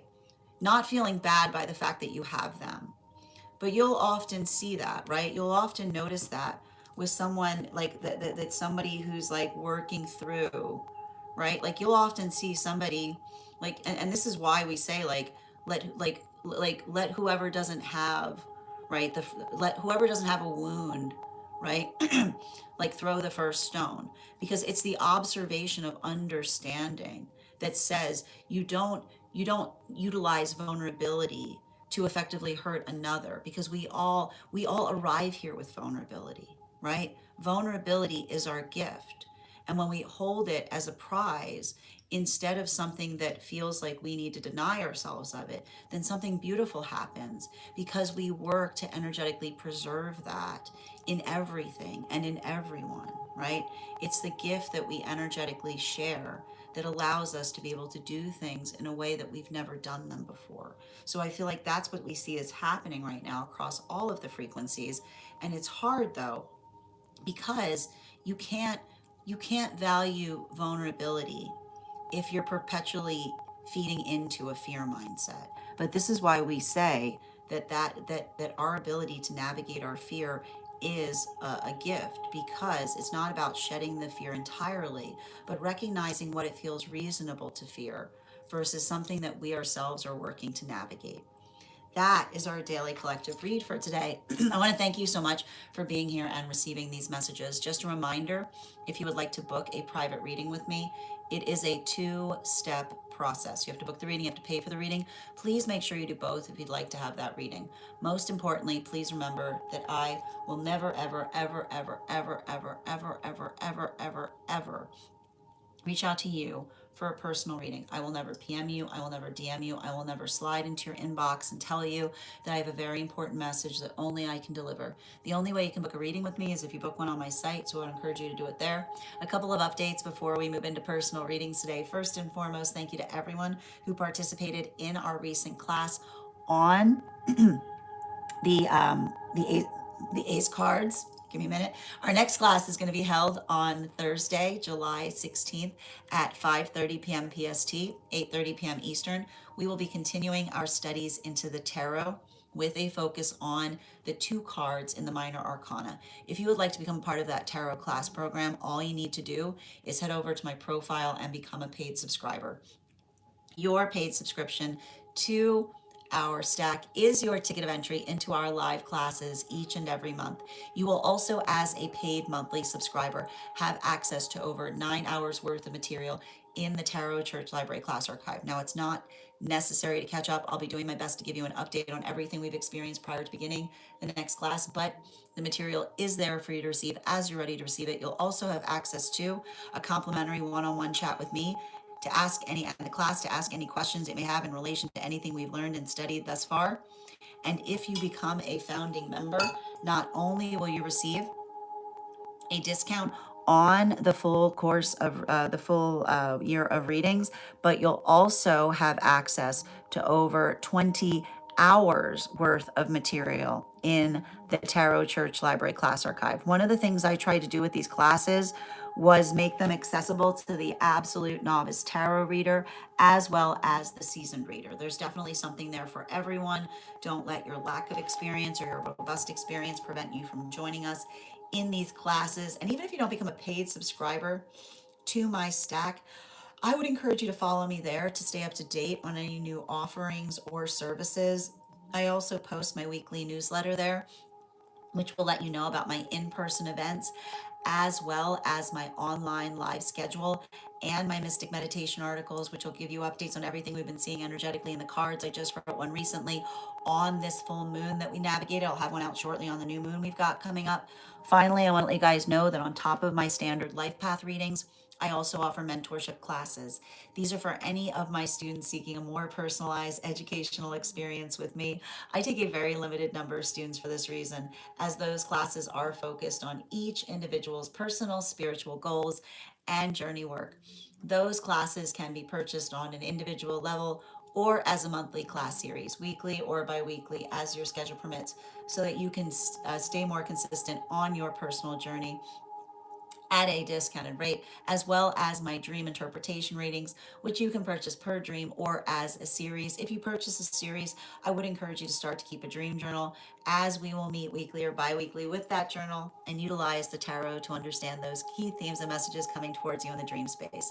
I want to thank you guys so much for being here today and sharing in these messages, and we will do this again tomorrow.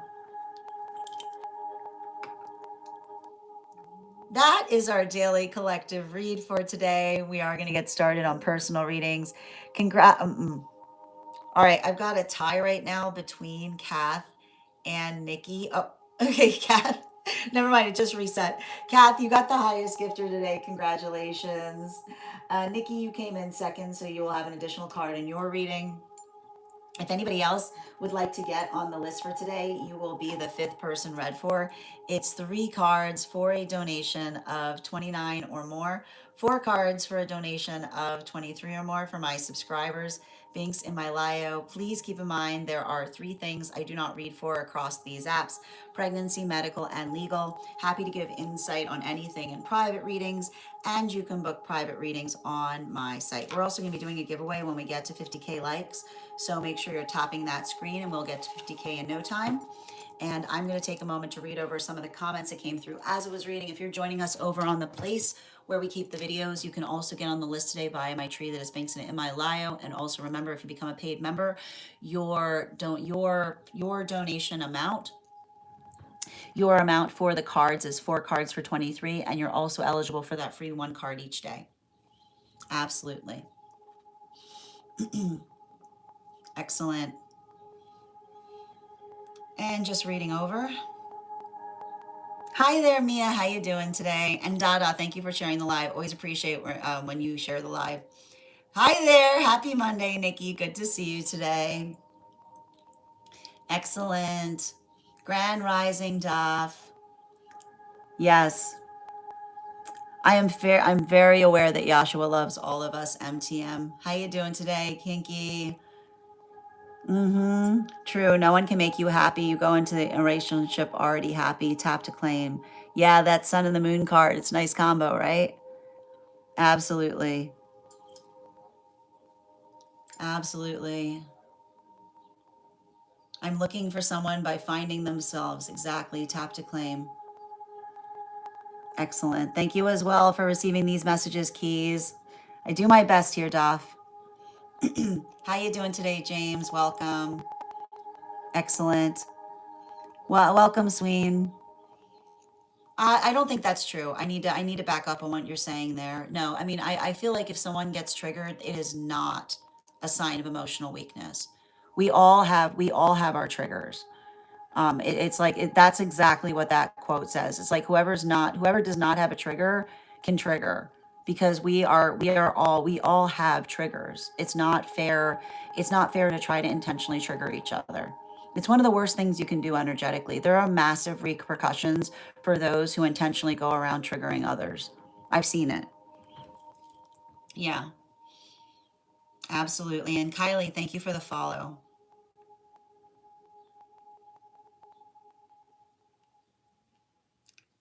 I need to ask you, Anissa, if anything you're stating in the comments feels relevant to what we're discussing. Hi there, Ella. Excellent.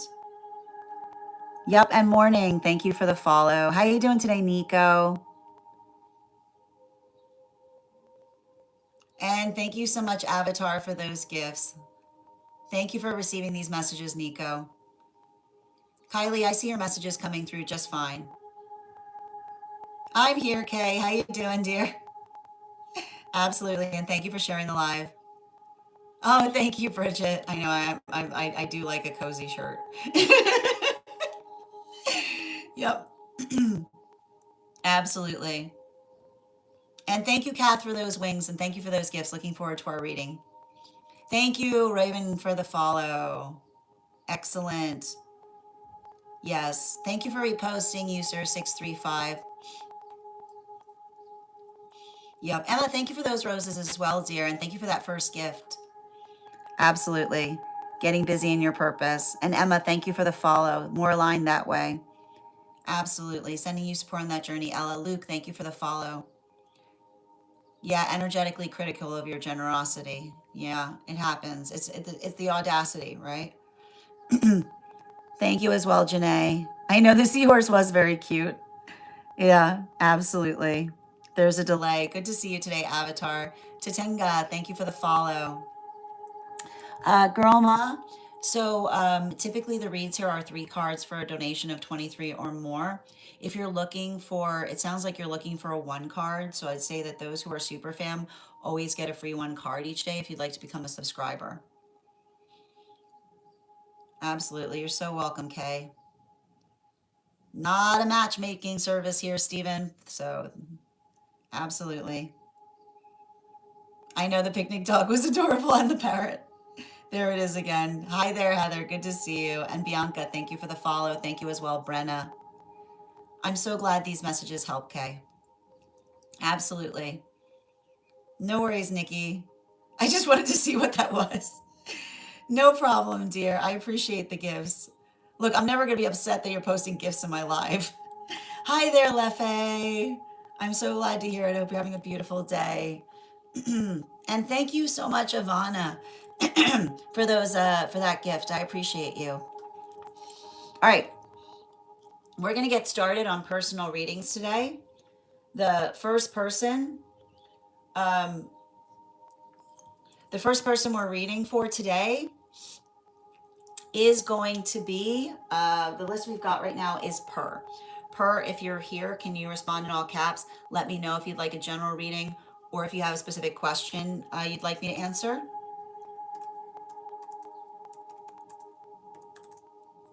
Okay, one moment, please.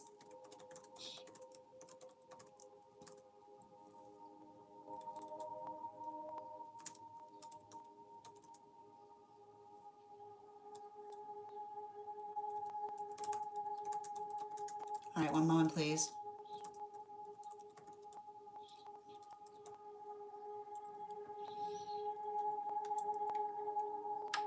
Excellent. Just bear with me a moment and we will get started. And just a reminder too, if you are on the hold list, can you please let me know if you would like to be added back to the hold list? I just need the date that you were added to the hold list. Hold on.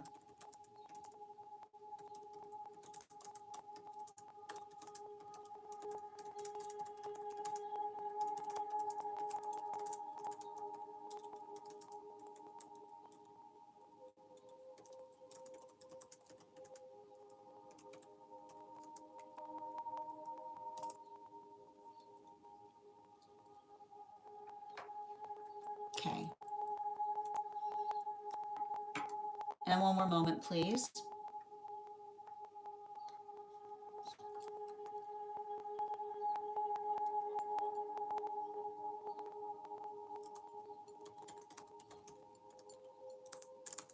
Hold on a minute.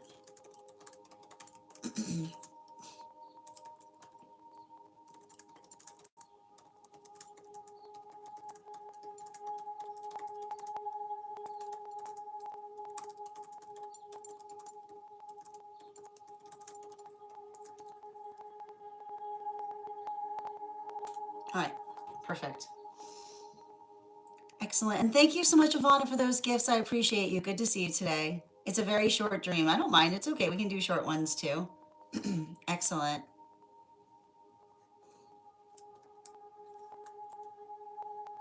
All right.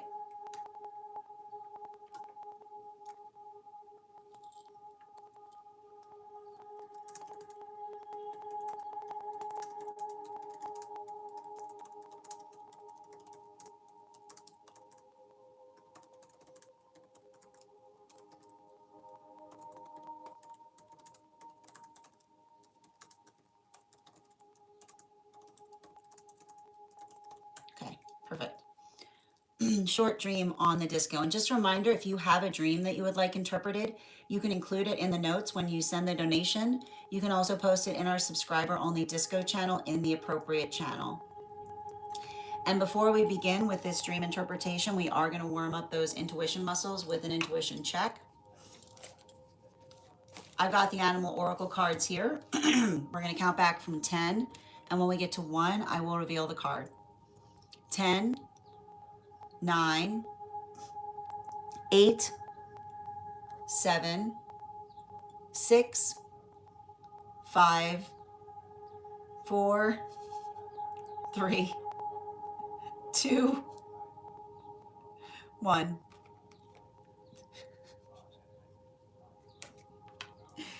Okay.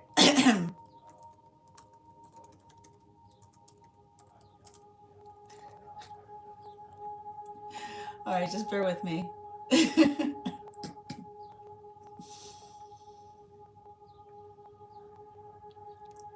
All right, where were we? Okay. Okay, wait. Wait. What are you asking me to do, Nikki? I gotta tap the 3 dots on the hit live gifts. Okay, thank you. What do I have to do here? Do I have to pick one?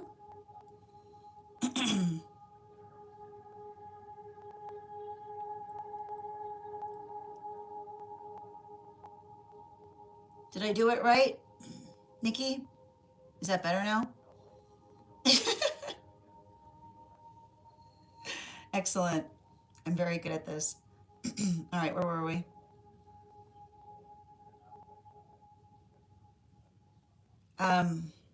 So Ro, if you'd like to get on the list, these are donation-based reads.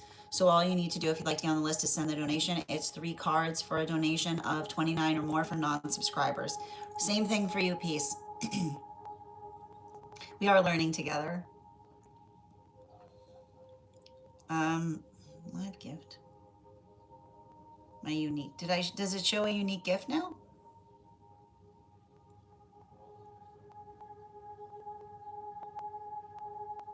Okay.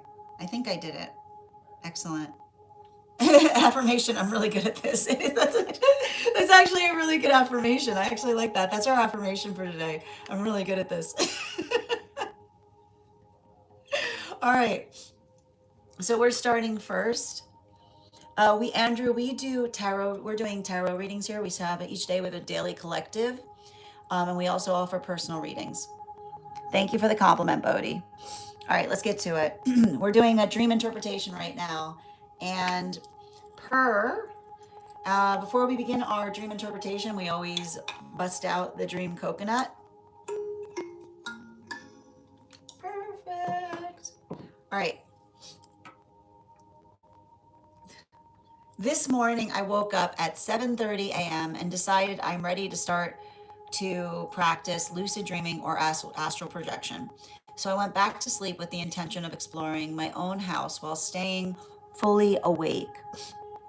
Before falling asleep, I did a grounding exercise just like I used to 20 years ago. Almost immediately, I found myself in my garden. From the back of the garden, a rather slender man started walking toward me. He was dressed like an 80s dad and had dark hair with a bald spot on the top of his head. He looked to be somewhere between 50 and 60 years old. He was carrying a large watering can. I checked myself to make sure I wasn't actually awake. Otherwise, it would be scary to see a random man walking through the backyard. I confirmed to myself that I was aware I was dreaming, since the weather looked exactly the same as it had when I woke up. Somehow I knew the man is one of my guides. I have never encountered them though. What was my guide? If I'm correct, they are a guide there to do. And why was he carrying a large watering can?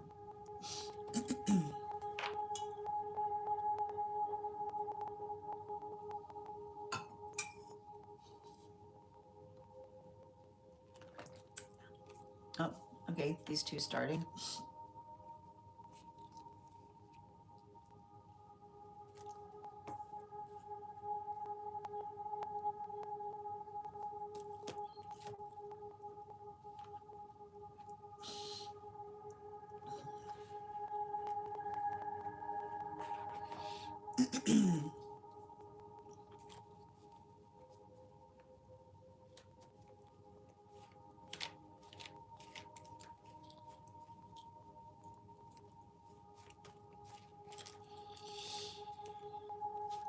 Mm-hmm. And one more, please.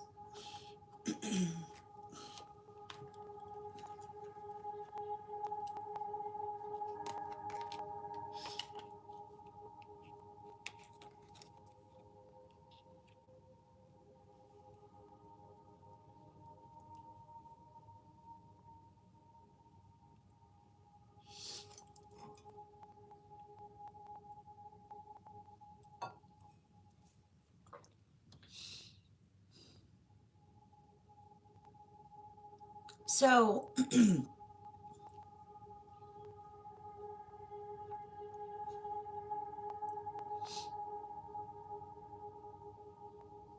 it's interesting because we're encountering this energy outside of the house. And the thing about it is, um, it feels to me like the identification point that you knew that this was a guide. I'm seeing that this is a guard of a guide, right? This is a guard guide. And the reason that you're identifying, and I think it's very interesting, okay? Because I need to stress this. There's something very significant. There's something very significant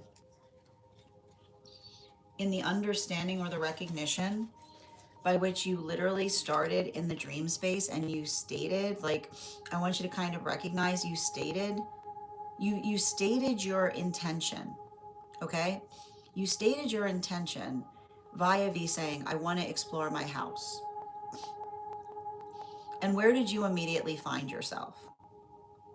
You found yourself outside of the house. So this is very interesting because, the best way I can describe, it's a little bit hard for me to explain, but the best thing I can describe is that we have guides that are often based upon proximity. Okay? And there's a couple of things that we have to recognize. This guide immediately identified in the space by which they put themselves. They brought you to a location that is outside, right? So that's the energy that works on protecting the perimeter of the self. Okay? And in the space by which you noticed that they were dressed, and the fact that you made an association to them feeling like a like fatherly energy, right? Then that is again the father energy that is effectively identifying or articulating the space of effectively trying to navigate the feeling of identifying that they care about you, right? Right? Like someone who wants to energetically protect and prioritizes your safety. Okay. um, the fact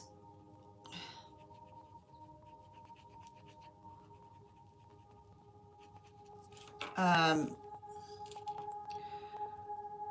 the fact that you identified them as more svelte, as it were, is potentially identifying or articulating upon the like we're gonna like that is effectively understanding that um, they don't like even in the space by which they're like the space by which they were appearing to in that way is almost articulating upon the fact that they're energetically unassuming, right? Because the space by which you see them in that way. And it's interesting that it's interesting that the age by which you identified them is very curious too, because what we're seeing with that age that you're identifying them is identifying that they've been there for quite some time. Um, now, what's interesting about it is they were showing you what their purpose was via the watering can, right? Because the watering can, right, they basically they exist within the they exist within the periphery, right,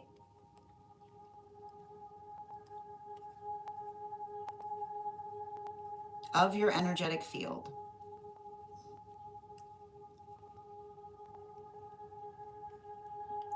to discern what is nourishing to you and what is not. Now, this is really important. This is very important because I feel like the issue about this is you've already encountered this guide several times in the dream space. And I want to ask you a question right now. Do you remember the dream you had when you were trying to escape and you saw someone that connected a rope to you? Was it did did you did it feel energetically familiar to what you experienced there? Is what I want to ask you. Okay.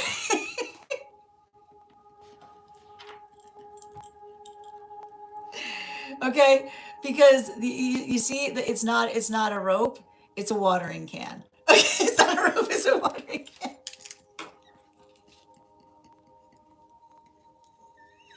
Right, and the thing about it is I keep on getting it's not rope, it's a watering can. And it's funny too because when you add the word nourishing to rope, what is the word that you get? Right? What is the word that you get? You get nope. You get nope. You get nope. so, so they're articulating like it's funny that they're showing up there, and I need to point this out, right? Because you weren't running away from them. You weren't running away from them this time. You were walking to them, so that you could see them effectively, right? Like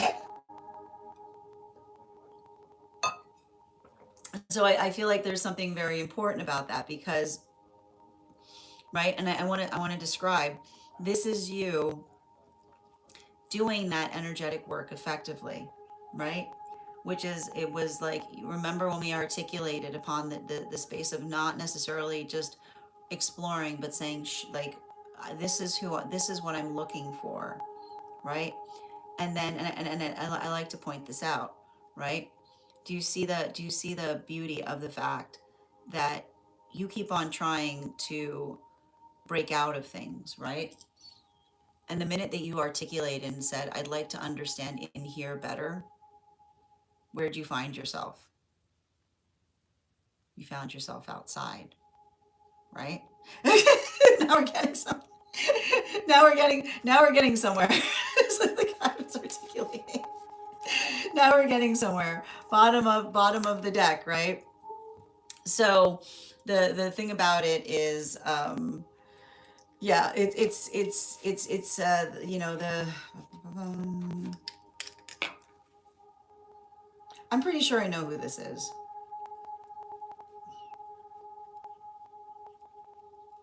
Mm-hmm.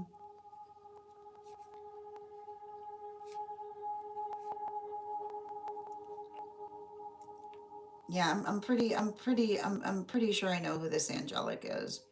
But the thing about it is, you know, and I like to point out, like, this particular angelic, um, it's hard to explain, but this particular angelic can often help with, like, topsy turvy situations. Is the best way I can describe it.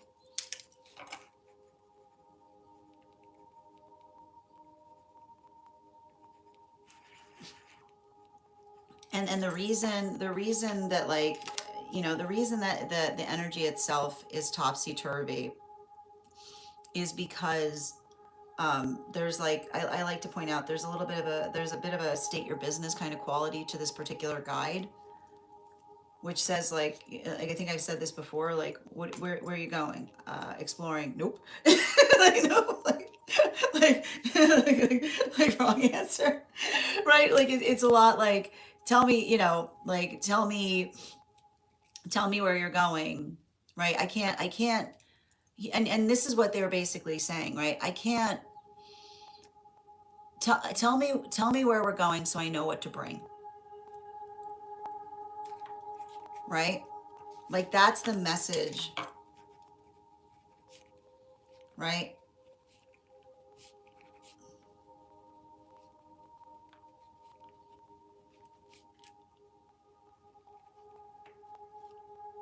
Yeah, that's what I'm seeing there. Tell me where you're going so I know what to bring, which is the amplification or articulation of saying to another effectively, right? It's like, I would not be surprised if you've encountered this particular guide in a bunch of your dream spaces, because I feel like they keep on identifying. They're saying, I'm a guide, but if you're constantly trying to escape, you're going to perceive me as a guard, right? Because they're like, because I'm protecting you. It's like, because I'm protecting you. Thank you so much for having that reading with me. And if this message connected to you as well, it's very common for those who need these messages to be here to experience them. We are doing personal readings right now. If you would like to, yeah, I gotta write that down.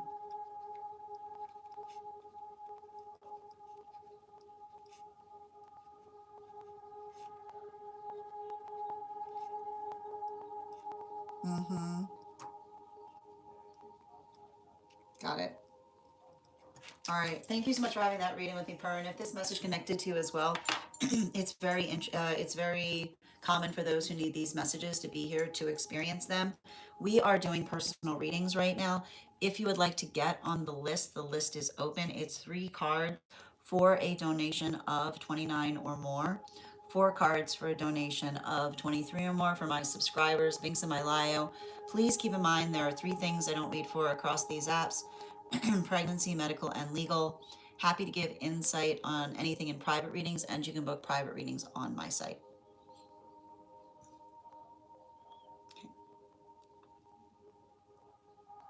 Mm-hmm. Yeah, that's per song, Bridget. That's per song. Yeah. Have a good one, Duff. Where were we? Just reading over.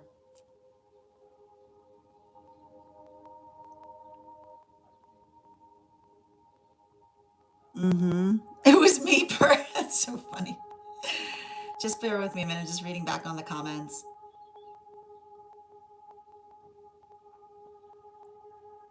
Excellent.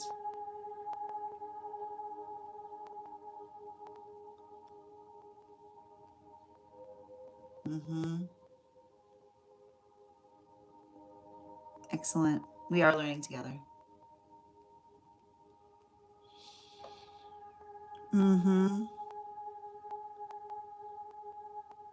I can't get out of my neighborhood. Hi there, Emma. How are you doing today? Thank you so much for that first gift. I appreciate you. I know. I forgot to water the plants. Oh, you forgot to water the plants the day before. Yeah, it's right. Like they got you, right? They're looking out for you. Like, thank you for confirming on that, right? Yeah, they got your back, right? That's really cool.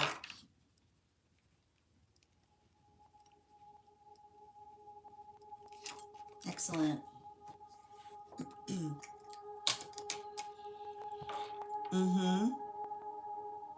And Walla, thank you for the follow.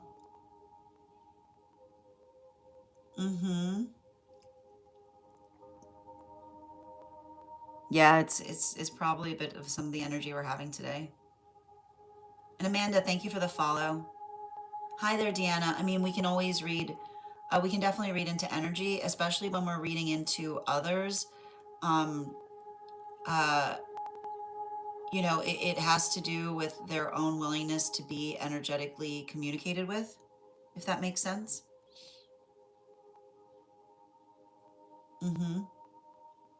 Absolutely. But you have to understand, it's the metaphorical house. So it's funny too, because like, I think it's funny that that guide is like, you're much more familiar with me than you should be. Kind of energy. Yeah, absolutely. Oh, that's wild, Ivana. And Rosita, thank you for the follow.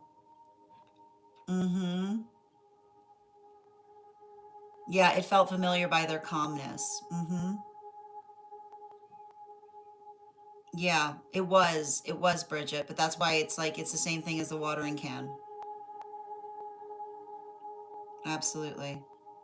Very interesting.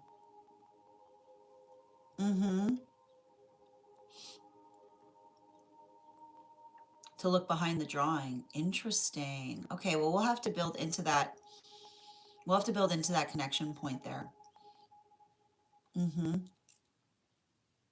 Absolutely. Delia, I'm not sure what you're negating. I'm I do my best. I do my best. I'll take thank you. I take that as a high compliment. Yeah, very comfortable. Yeah, thank you, Bridget. And Josue, thank you for the follow. If I'm ever saying your name incorrectly, please feel free to correct me. Mm.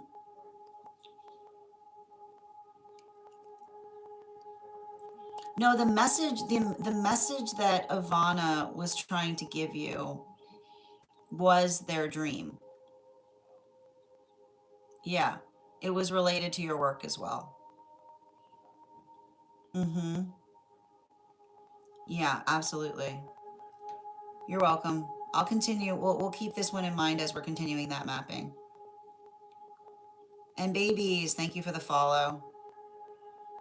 The list right now looks really good. If you want to get on it, Bridget, I've got 4 people. I've got 3 people on it right now.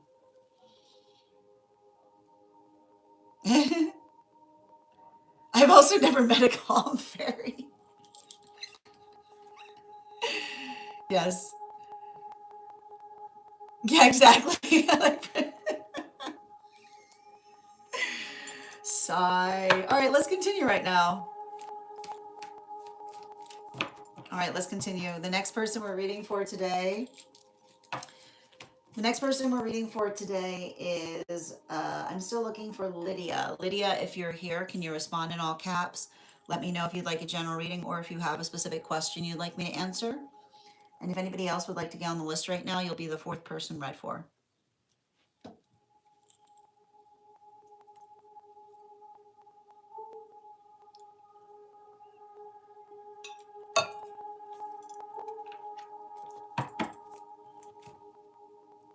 Excellent. Second call for Lydia. Second call for Lydia.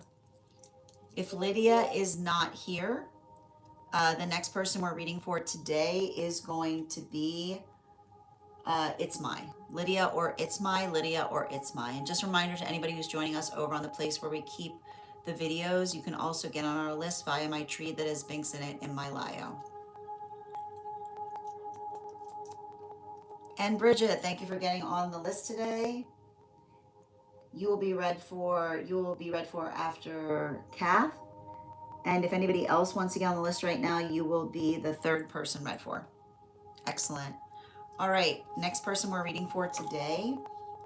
If Lydia or It's My aren't here yet, the next person on the list today is Kath. Kath, if you're here, can you respond in all caps? Let me know if you'd like a general reading or if you have a specific question you'd like me to answer. Okay. Oh, that's really kind of you, Adele. I appreciate that. All right. Second call right now for Kath. Second call right now for Kath. And if Kath is not here, the next person we're reading for today is Bridget. Bridget, can you let me know if we're doing a general reading or if you have a specific question you'd like me to answer? And if you'd like to get on the list right now, it's a lovely time to get on the list.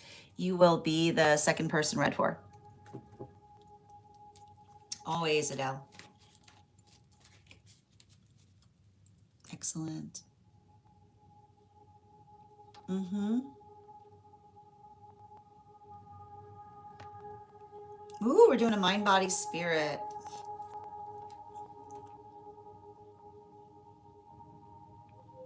And just bear with me a moment.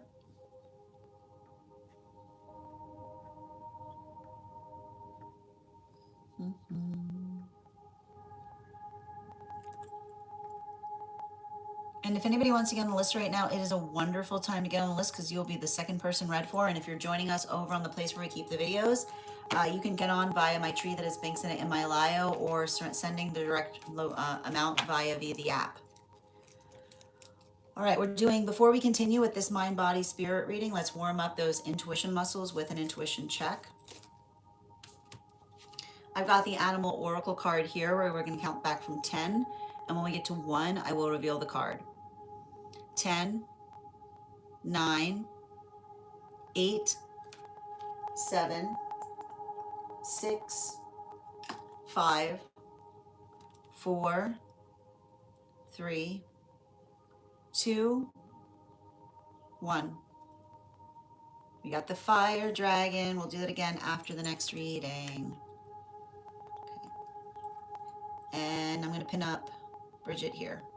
Thank you, Adele, for the follow. And if anybody else wants to get on the list right now, you'll be the third person read for. Mind.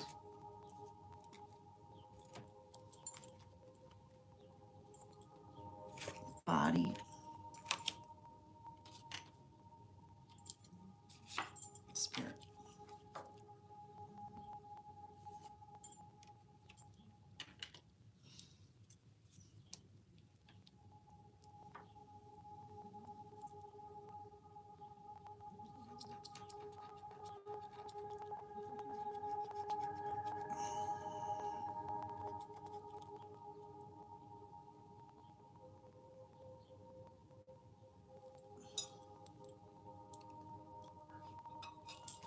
Oh, really? Okay, fine. Oh, Lordy, Lordy,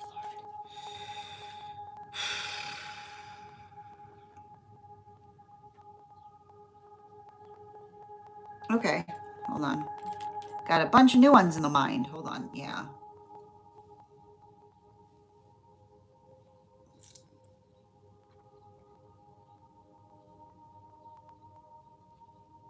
So, oh man, I'm gonna show you these cards.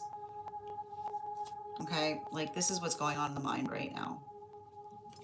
Um, and it's wild too because like I got the Two of Cups, which is, I mean, I think that this is pretty self obvious right now in terms of like what you're working through with this like karmic issue. But was wild about it as soon as I bent over, right? I got two more cards coming up from the Primordial Tarot.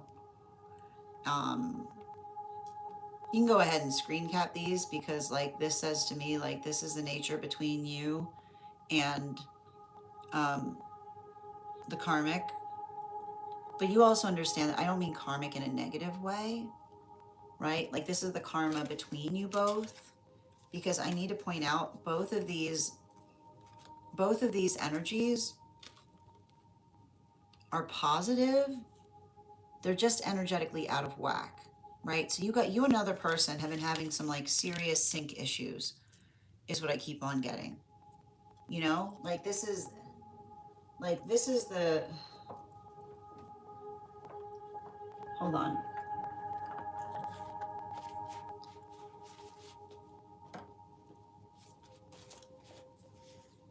Where's your book?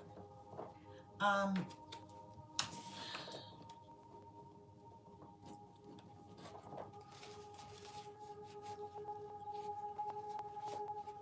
and sync issues like drive me, like honestly, like, oh God, they get under my skin like crazy, man.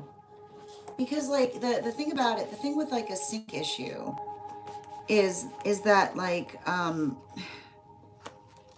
it has nothing to do, like I think you understand that it has nothing to do with the energetic karma between you two, right? It has absolutely nothing to do with that. Yeah, of course, I can only find your old book right now. It's fine. I get it. Yeah, it has absolutely nothing to do with the issues between you two so much as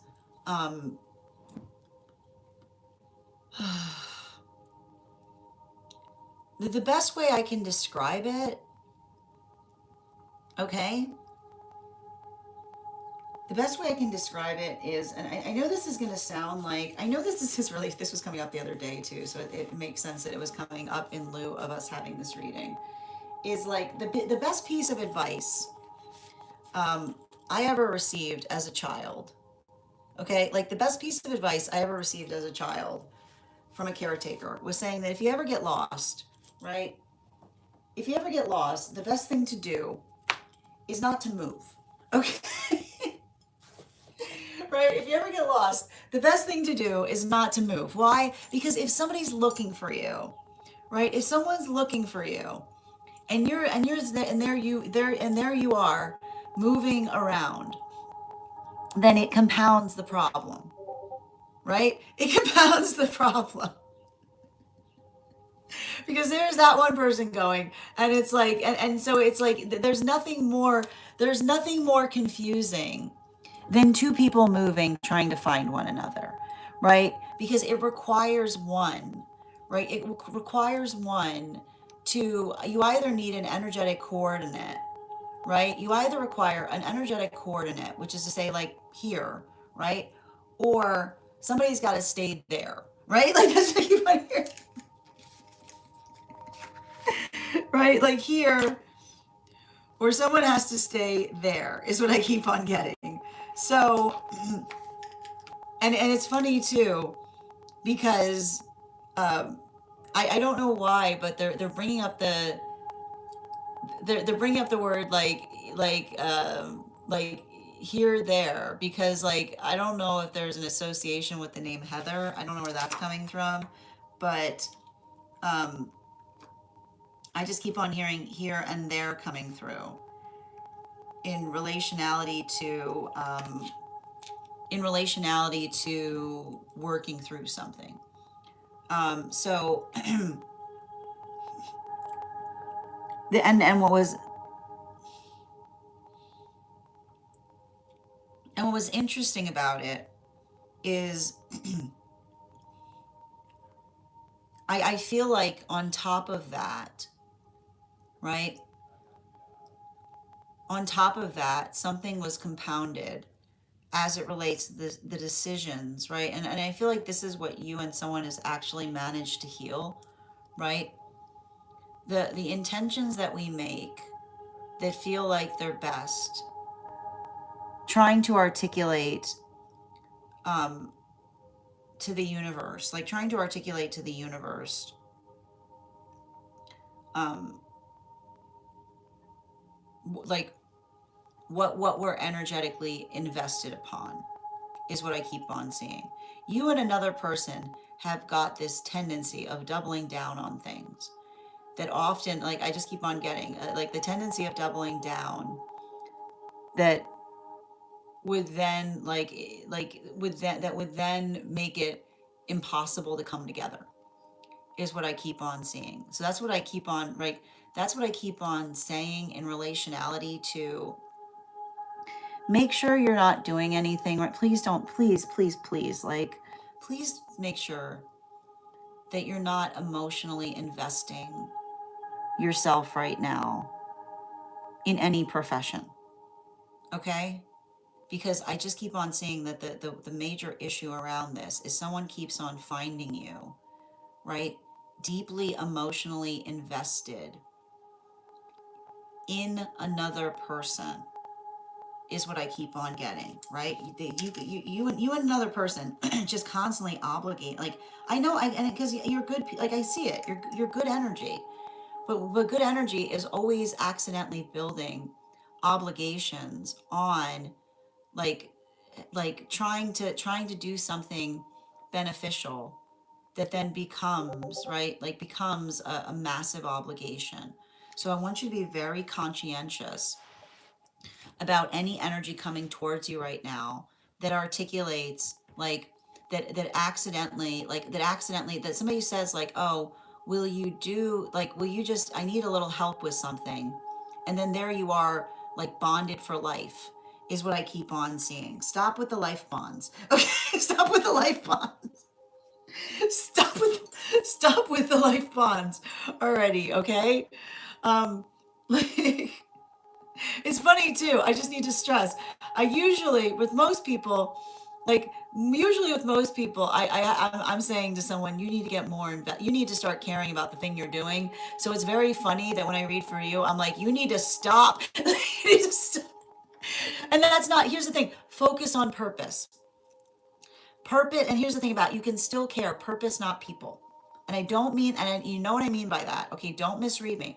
I am not saying that you can't care about others, but not in a way by which something that you're trying to do ends up feeling like it's energetically depleting you in the space by which you have to give everything to it, is what I keep on getting. So that's what I'm effectively identifying. Now, in relationality to body, yeah, this is what that creates, right? Like this is what that creates, which is the space or place, right? It creates the space or place by which you have to understand, right? And I need you to understand this. Um, we always build into the context of not disappointing each other. But when we're in a professional space, we don't take the disappointment personally, right? And I think that that's something very important to notate. If you are doing something professional, no one can take disappointment in you not being available personally, because that's the sound of someone trying to avail themselves of your energy. Okay? And I need you to write that down because it feels like it has an impact on your body. Okay? Somebody, right? If it's professional, then others won't navigate disappointment personally, right? They're not gonna take it personally because it's not personal, right? It's professional. But make sure, right? Make sure another person isn't, right? like taking some kind of agreement that you have between you and them and availing themselves upon it, right? That is requiring you, right? I see you. This is the work that you're doing right now in terms of saying like this is what I can do, and this is the limitation to what I will do, right? A limitation is defined as profession, right? Like professional things exist within limitations. Now, and that is allowing for something to grow and thrive. Now, in relationality to spirit, yeah, because this is the hard part that I see right now, right? You're already working to a certain extent from a deficit. I feel like you're the type of person you can't do things halfway. Okay, that's a blessing, right? That's an absolute. I see this with earth. This is earth sign energy all the time, right? Can never do something. Like, what's the point of doing something if you're not going to do it perfectly? The thing about it is, right, and this is what you have to recognize, okay, that it's okay to do something perfectly so long as you're being energetically compensated for it. And I'm not saying that from a greedy space, I'm saying that from an energetic space, right? The energy that cares about you wants to see you energetically compensated for how much energy you give to things. And if somebody has a feeling, again, if someone feels like, if someone takes that personally, that is someone availing themselves on your energy. And I think that it's hard because I don't know what it is about some of the energy I see around you, but I feel like a lot of energy. And this is often hard because sometimes when you have to do this work, it feels like it's a little recursive. Like sometimes energy, like when you have a deep connection with someone that was more in the space by which you were overgiving, if you're changing that, the only thing you should hear from those energies is those standards look good on you, right? I like those standards. You look like, I keep on getting, you look hot in those standards, right? You look hot in those standards. Your counterpart's going to think that you look hot in those standards, okay? Those who care about you are going to think you look hot in those standards, right? The energy that's not for you, what are they going to say as they see you carrying standards? What's gotten into you? How dare you? Right? What happened to us? Being like, oh, what? Right? If somebody says your watchword, okay, your watchword is what happened to us, okay?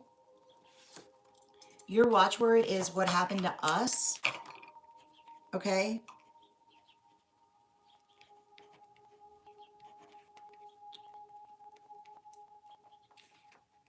Because that is like right there, that is someone who expected you to do all the heavy lifting, right?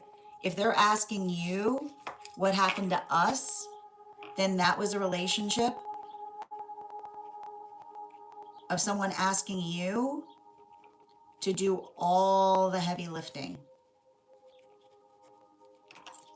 Thank you so much for having that reading with me, Bridget. And if this message connected to you as well, it's very common for those who need these messages to be here to experience them. We are doing personal readings right now. If you would like to get on the list is open. It's 3 cards for a donation of 29 or more. 4 cards for a donation of 23 or more for my subscribers. Binks in my bio. Please keep in mind there are 3 things I don't read for across these apps: pregnancy, medical, and legal. Happy to give insight on anything in private readings, and you can book private readings on my site. And just reading over some of the comments that came through as it was reading.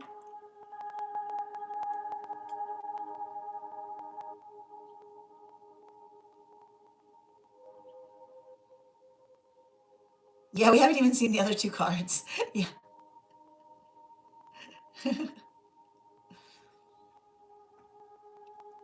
Mm-hmm. I don't think the card, though, I didn't find those cards scary. You have to you have to understand. I'm a big fan of this tarot deck. But this tarot deck is working much more in the space of the elements, right? It's a much more elemental deck. So sometimes it can feel like it can feel a little intimidating, but it's not intimidating. It's just intense. Okay, it's just intense. Yeah, absolutely. Yeah, the emotions have been very low the last couple of days. Mm-hmm. Yep. You're not lost. Yeah, I've been standing. You have not been standing. You've been you. I know it feels like you've been standing still, but you're energetically moving right now.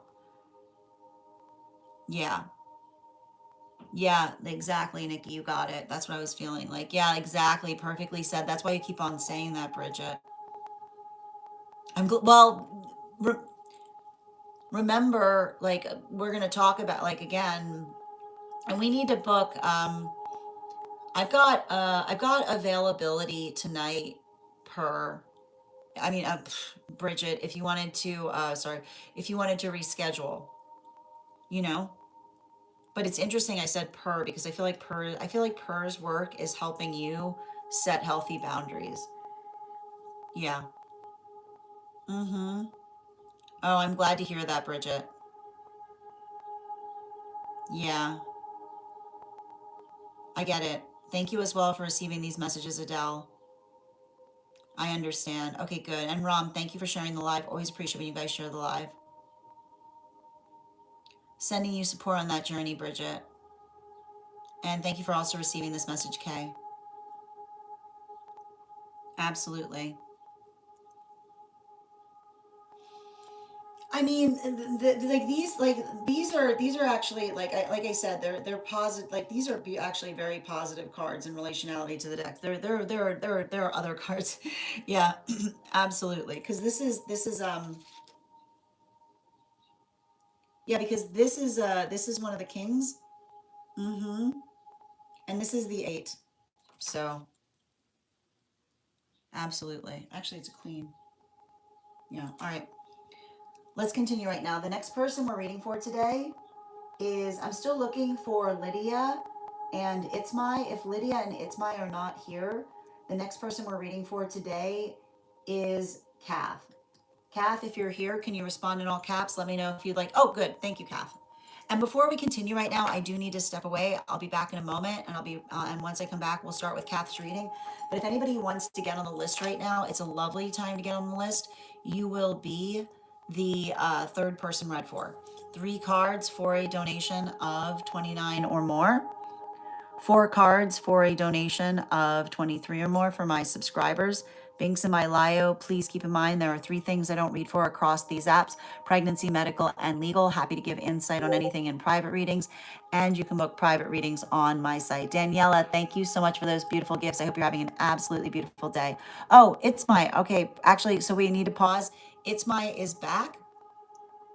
Kath, we're gonna be okay. Perfect. I've got it's my back, so we're doing it's my, and then we're doing Kath, and then we'll continue, and I'll be right back.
Okay, we're back.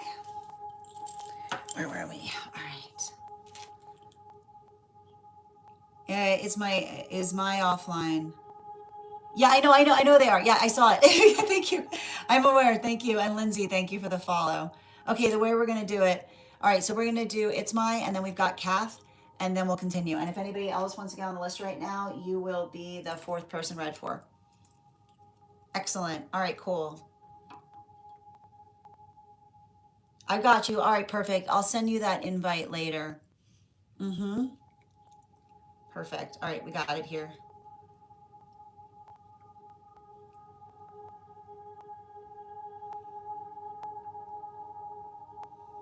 Okay, excellent.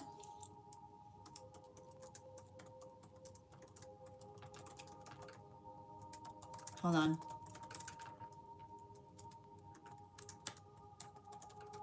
Perfect. And just a reminder, if there's anybody on the hold list who would like to be added back to the list, I was like, I think she was trying to get my attention, Nikki. I understood why. Oh, welcome from Oregon. Thank you for the follow. Absolutely. And Lindsay, thank you for the follow. Excellent. Let's see.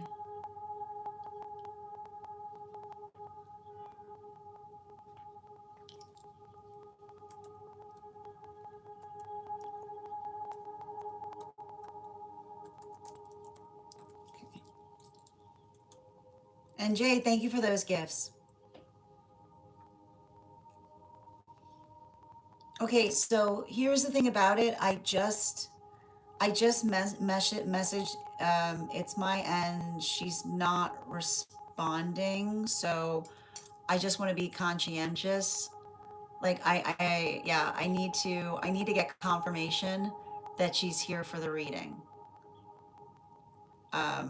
Because the last message I received from her was at 11:30. Oh, she doesn't. Oh, okay. Okay, I got it. Okay, perfect. No, I understand. Okay, I understand now. Okay, perfect. Okay, everyone keeps on asking me to reveal the community gift, and I don't know how to do it. Hold on a minute. Um, one moment. Is it in the live gifts?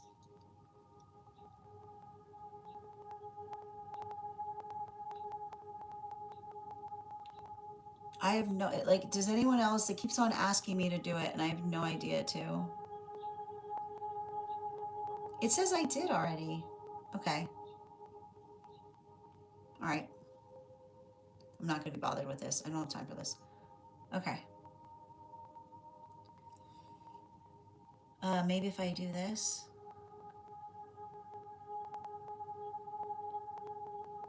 All right.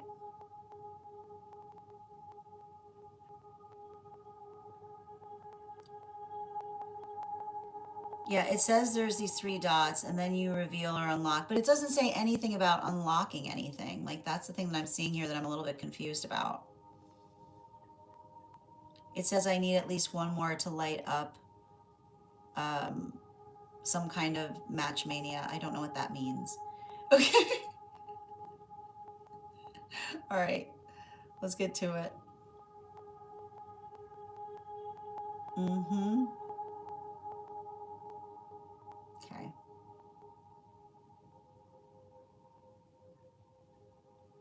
Where were we? All right. So that means if they're not here, then it is then Kathy, you're back.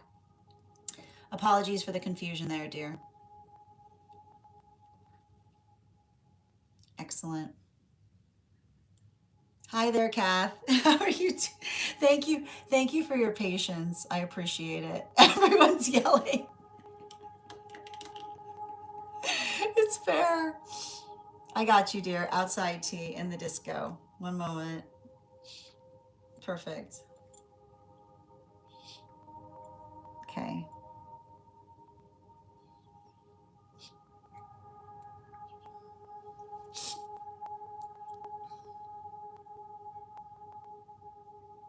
Is it under general?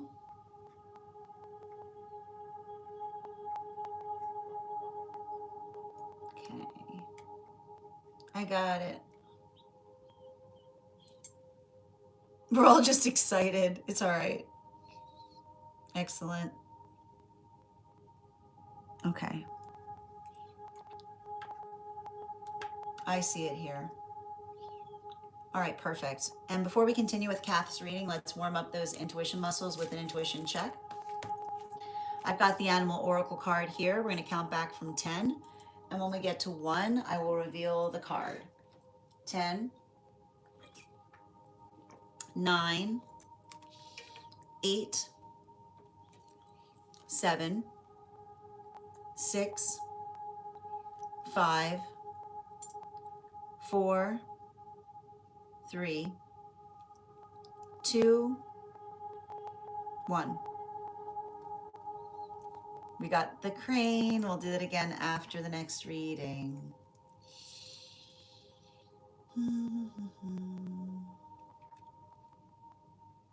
Okay.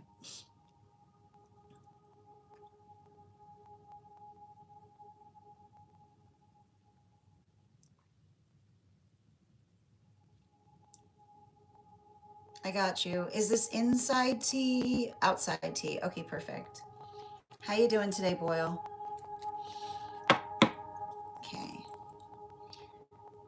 I've been dreaming about my grandparents lately, especially my grandmother, but I can't recall all the details. Is there a message that they want to share with me? I got you, dear. You know what we're doing when we do a dream reading? We got the dream coconut.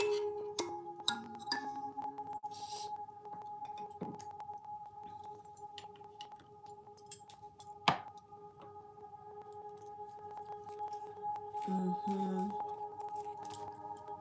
Yeah.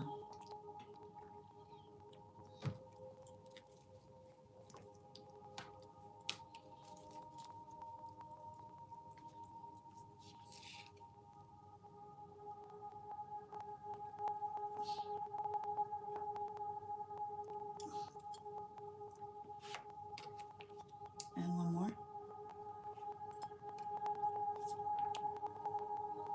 Mm. Mm-hmm.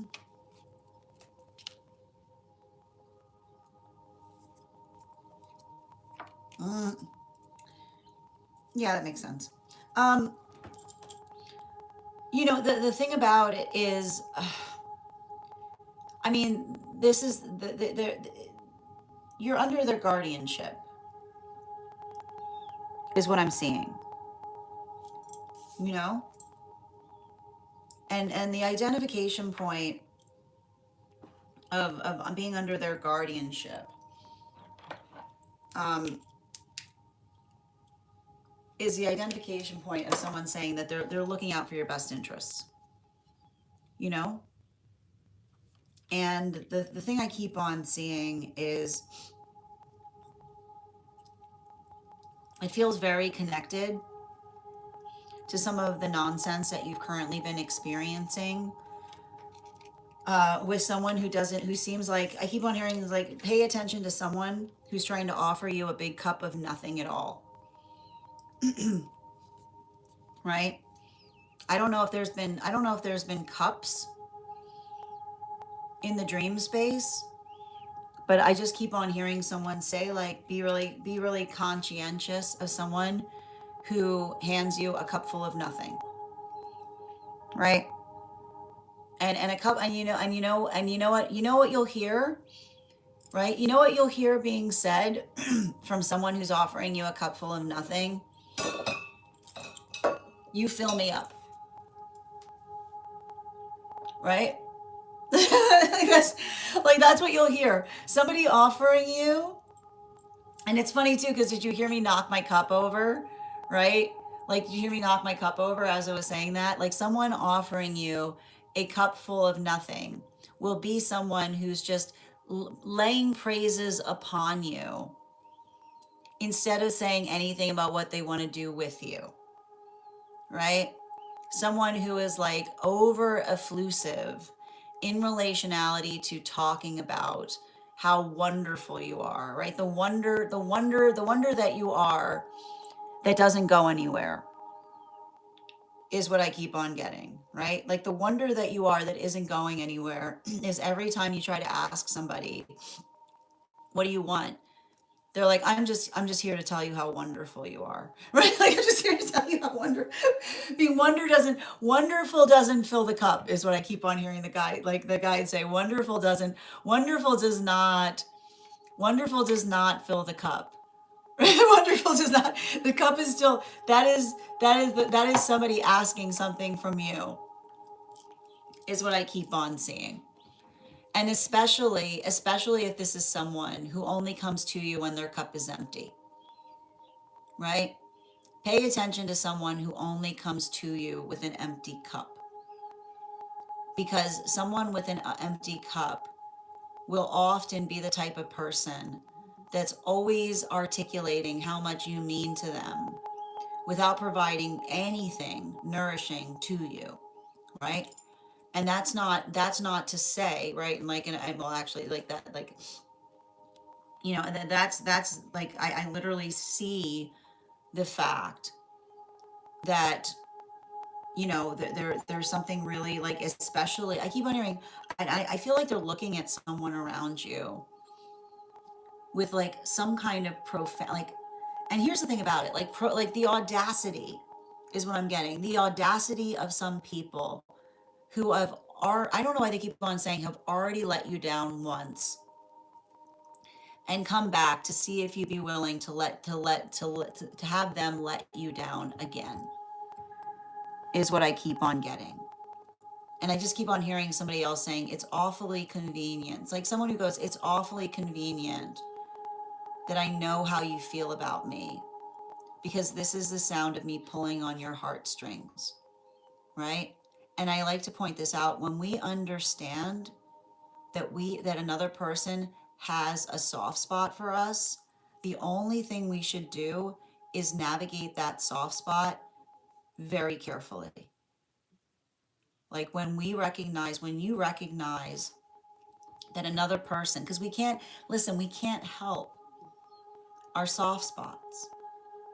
We we can't help our feelings, right? And the thing is, when we recognize that somebody, right, when we recognize that someone has feelings for us, right? When we recognize that someone has a lot of deep feelings for us, the only way we should tread upon those feelings is very, very carefully, right? And the reason they're articulating that is saying, like, because sometimes they're saying sometimes you can't help to get your shoes wet on another person's floor, right? Sometimes you can't help it, right? And you can tell the difference.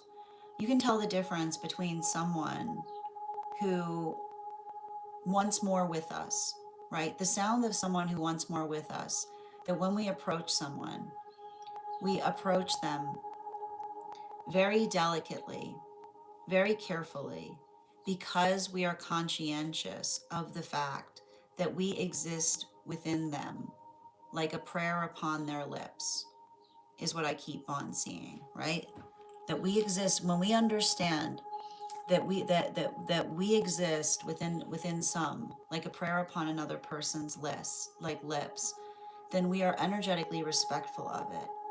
It's not the space by which we effectively try to utilize the care that we know they have, right? To energetically orchestrate something, is what I keep on getting.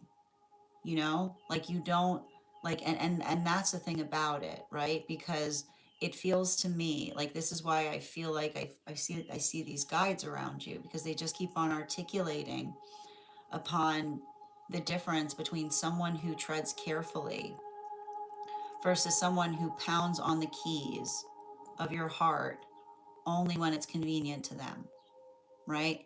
Like someone who effectively pounds on those keys real hard at like any time they're in need of something. So I want you to be conscientious about that, particularly and especially if this is someone that you've cared for a long time, but them coming towards you has never felt like has only felt like, and especially if they've got, I keep wondering, especially if they have a history of need with you, which is experiences by which it seemed like they were coming to you in an innocuous way, only for you to realize later that they were trying to get something from you, is what I keep on seeing. Have they, I keep on hearing them say, have they ever, have they ever come towards you without a need in their chest? Is what they're that's actually, again, and the reason I'm bringing up these words is because I don't know if there's an association to the dream state, but these words are very poetic that I'm getting, which would often be indicative of a circumstance or situation wherein, like, this could be related to something you are seeing in the dream space. So have they ever come towards you in a space by which there wasn't a need in their chest, is what I keep on getting. One moment, please. And I'm just gonna, hold on, I'm gonna write that down too.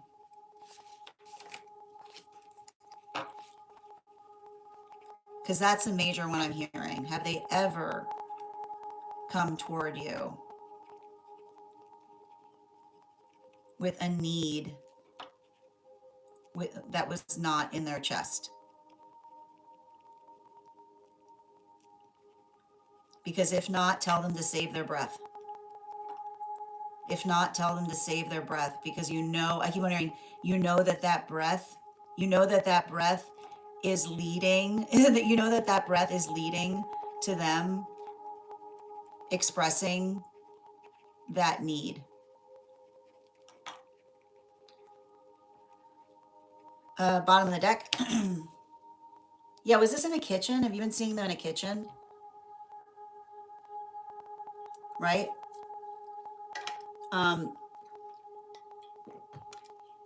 The only, because they're saying the only people, right? The only people we should have, like, that's what they're identifying. The only people that have a right to come to us with a need in their chest is family, is what they're saying.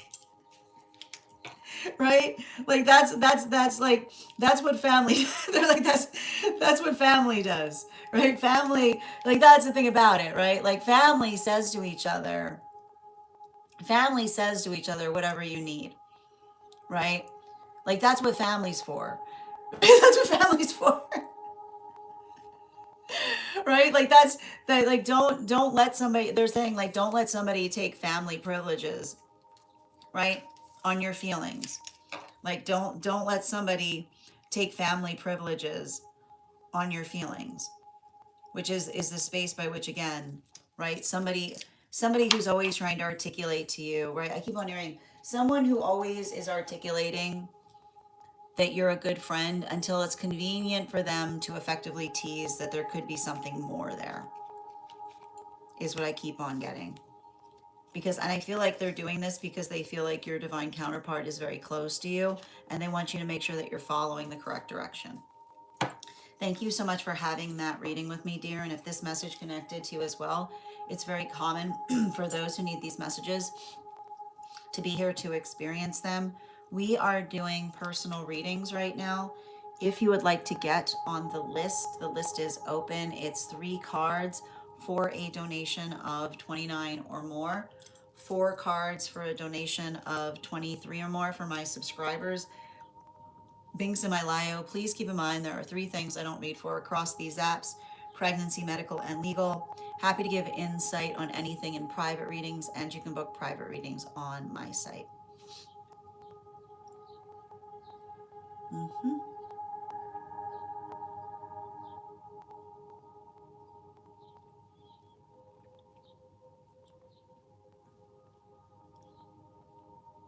I thought so. I can feel that, especially if they're regularly visiting my dream. Yeah, they're looking out for you. You know, they wouldn't be there if they didn't think it was important. How you doing today, Charles? How you doing today, Rock? Oh, that's wild, Ella. I can't recall the dream details, but there's already, oh, okay, a BS. I feel like they were there to talk to you about the audacity. They're like, we're here about the audacity. Yes, the audacity. Hmm. Yes, some people have lots of it. Some people have yes, yes, the audacity. Some people have lots of it. Hmm. Yeah, we're not filling up anyone's cup without reciprocity. Yeah, yeah, exactly. But here, I like to point this out, right? When we care about each other, like our no is not like it's like okay, that's okay, right? Like it's not that big a deal. I agree. Mm, but I need to point out, right? Like Gerardo, this is not there. There's particularly in relationality to this energy, right? There's true need, right? This is talking about emotional need, right? Like someone who's in the space by which they would require water emotionally would be somebody being like, can you please help me walk off the brink from this thing, right? Somebody articulating upon something by which they're feeling really unsupported. But even then, that would not require the space of reaching out to someone who is not within their own circle, right? Like we don't put estranged people in familiar positions, right? Like that's the message that was coming through.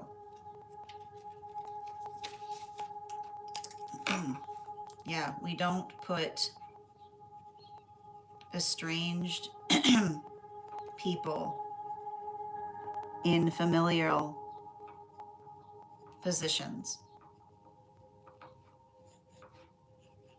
Hmm.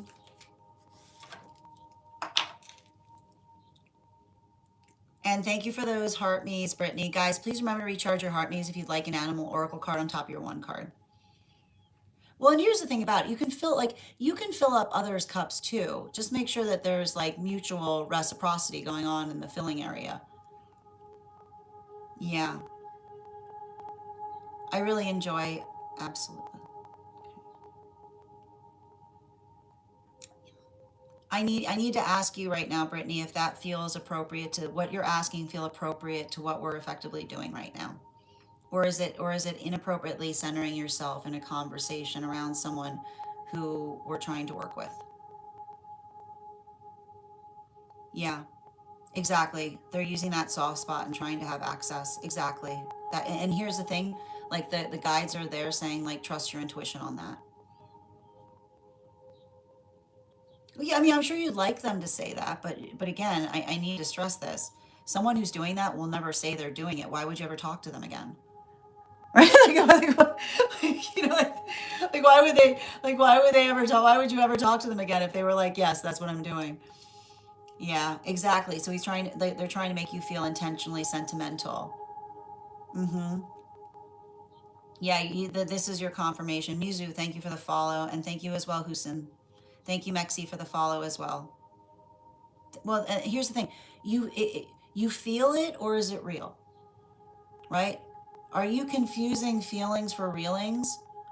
Because it seems to me like that's why your grandparents are showing up. They're saying you can't, don't confuse feelings with reelings, right?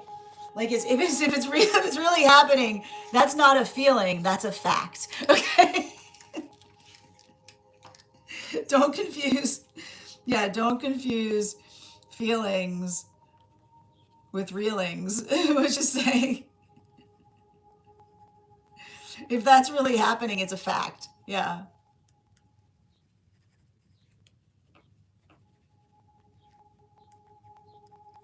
they're very practical. Yeah. All right. Mm-hmm. Absolutely. Grand Rising Minnie, good to see you today.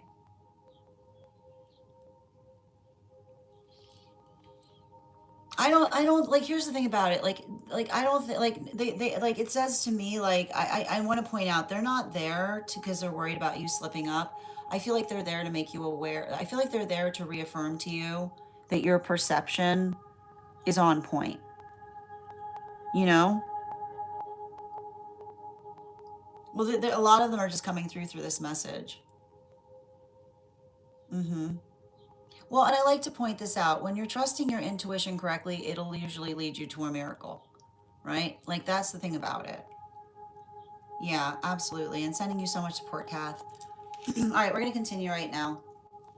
The next person we're reading for today is going to be, I'm still looking for Lydia. If Lydia's not here, the next person is Julia. And here's the thing about it, Kath. If it feels like you have to stand your ground, that's the sound of someone not respecting your boundaries, right?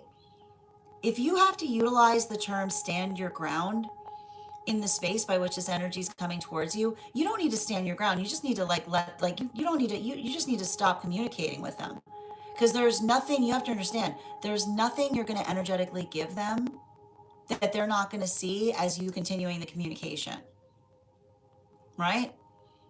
Like if they want your energy, you standing their ground is potentially them. Like that's what they want you to do, right?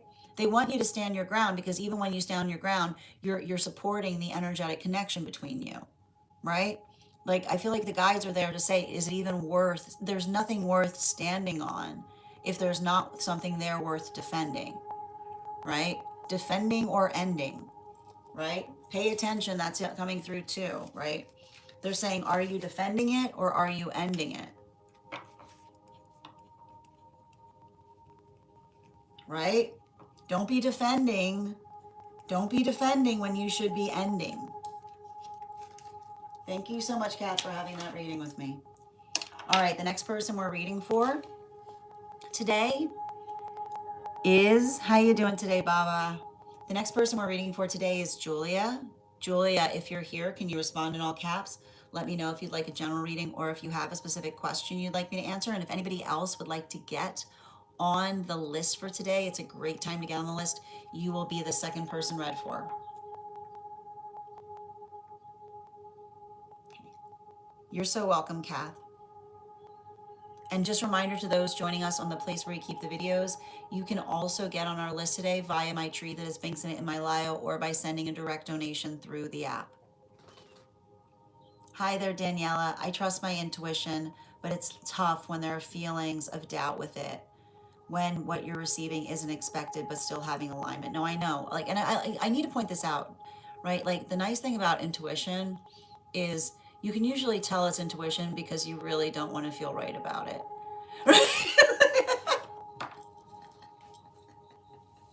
That's the thing. That's the annoying thing about intuition, isn't it? It's like it doesn't feel nourishing to have it. All right, let's continue. Yep. That's how you know it's working. I do my best here. I do my best. All right, second call right now for Julia. Second call right now for Julia. And Yassine, thank you for the follow. Excellent. All right, does it look, Julia, are you still here, dear? Oh, good. How you doing, dear? Good to see you. Are you doing? I got you.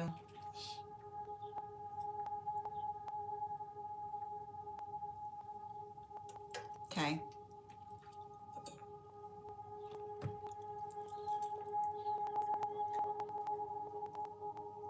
Okay. Is this inside? Okay, inside. All right, looks like we're doing an energetic read. And before we continue right now, let's warm up those intuition muscles with an intuition check. I've got the animal oracle card here. We're going to count back from 10, and when I get to 1, I will reveal the card. 10, 9, 8, 7, 6, 5, 4, 3, 2, 1. We got the raven. We'll do it again after the next reading. Right.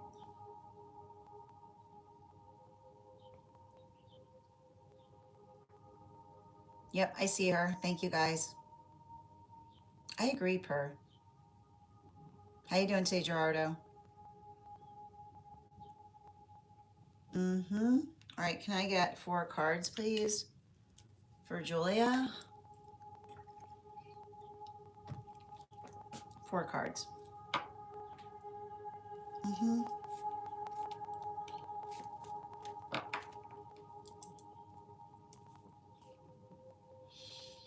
Mm-hmm.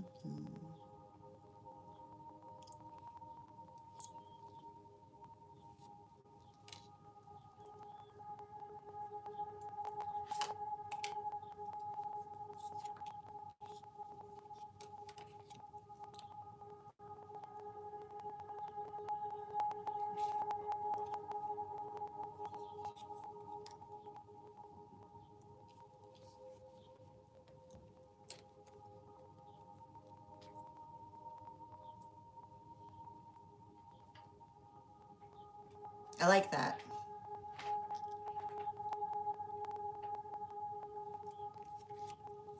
Um, yeah.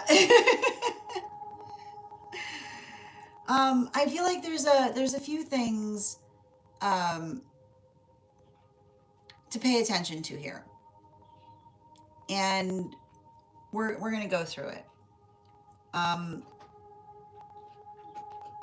First of all, the fact that you're navigating something from a place of caution is healthy, right?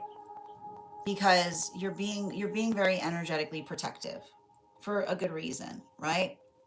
Because I see you working very fastidiously right now towards your sense of purpose.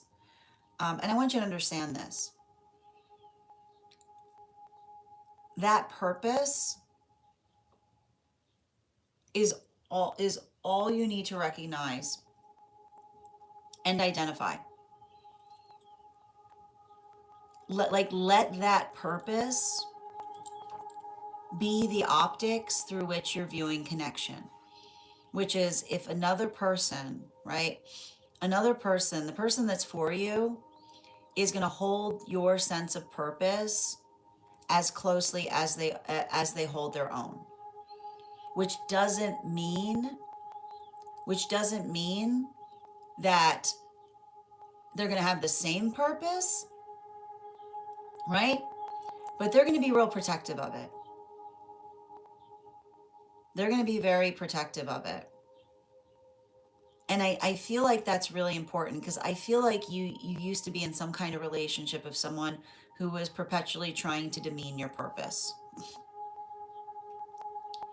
And what is the sound of someone trying to demean your purpose?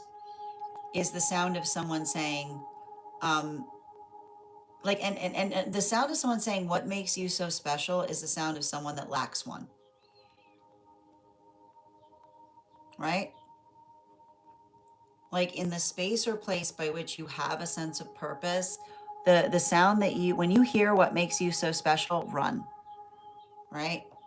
Like just run, because that is the sound of another person that effectively, right, that's effectively identifying or recognizing, right, like working into that is, and I think that that's really important because your work, like, and it's interesting too because most of this is coming from a guide right now. Your work is sacred, right? Right. If another person does not see it as sacred, it's not your job to convince you of it. It's not your job to convince them of it. It's not your job to defend it. It's not your job to energetically explain it. It's just your job to recognize whether they're holding it the same way that you yourself do. Um, and I think to a certain extent, the thing I keep on seeing is in relationality to some of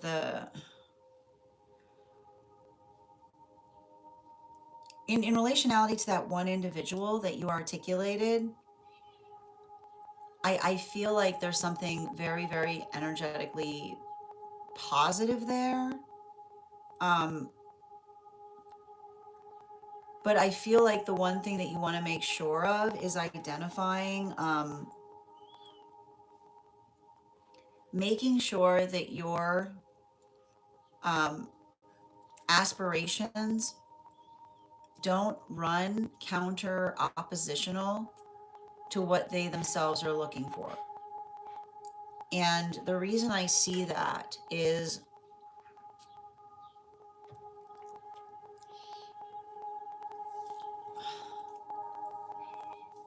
every time I read for you, I see you traveling a lot. And I think that you probably pick up on this too. And when I say that it's very important that you have a counterpart that does not try to act as a barrier in terms of saying to you that you have to stay, right? Um, I want you to recognize that that is something that is really important because it says to me that you need to have a conversation with others and lead with the fact that you articulate that this is not, there's no settling down for you, right? That if things go the way that you energetically idealize for them to go, you will be traveling more, not less, right? And that's really important there, is what I'm seeing, because I want you to be very, I want you to be very conscientious about the difference between someone that feels that you're doing that prior to settling down versus someone understanding that this is you just getting started. So I want you to be very actively listening in terms of conversations that you're having with someone, in terms of saying to them, right? What is your ideal relationship? What does that look like? And how do you feel about being in a relationship with someone who's constantly catching flights? Bottom of the deck. Okay. And I know that sounds, um, and I want you to understand, and you understand this too, right? You understand, hold on, I have to write this down.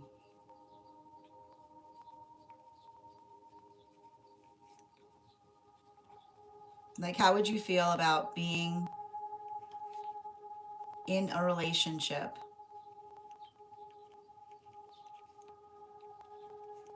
with someone constantly catching flights?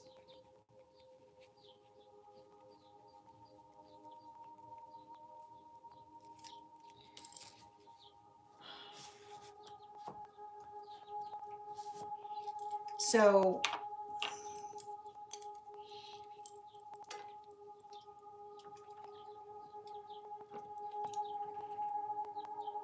there, I feel like that,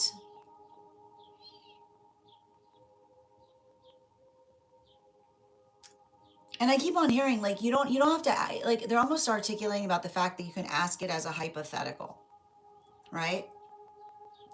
If it feels weird to say, posit it as a hypothetical and see what they say, because it feels to me, that is going to tell you everything you need to know, right? Like, that is going to tell you them everything you need to know about whether they're navigating the space of building healthy in a relationship with you in the context by which they want to truly support you, versus and I feel like this is something that you're trying to heal from. Someone that tries to say like, oh, but you know, like when we get together, you're gonna stop, like you're gonna stop doing that, right? Like when we get together, you're gonna put that aside, right?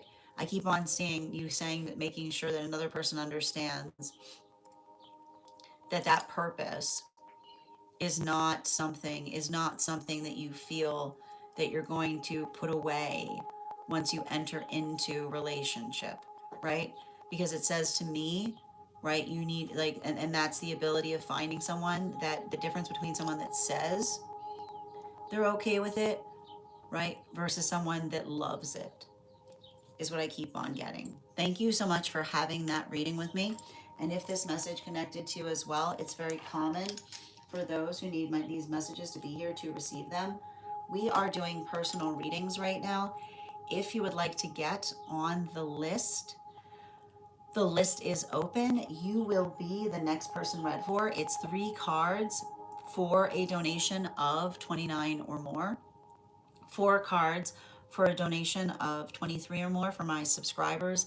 Binks in my bio. Please keep in mind there are 3 things I do not read for across these apps: pregnancy, medical, and legal. Happy to give insight on anything in private readings, and you can book private readings on my site. I'm going to take a moment to read over some of the comments that came through as I was reading. Chosen, thank you for the follow. And Trisha, thank you for the follow as well.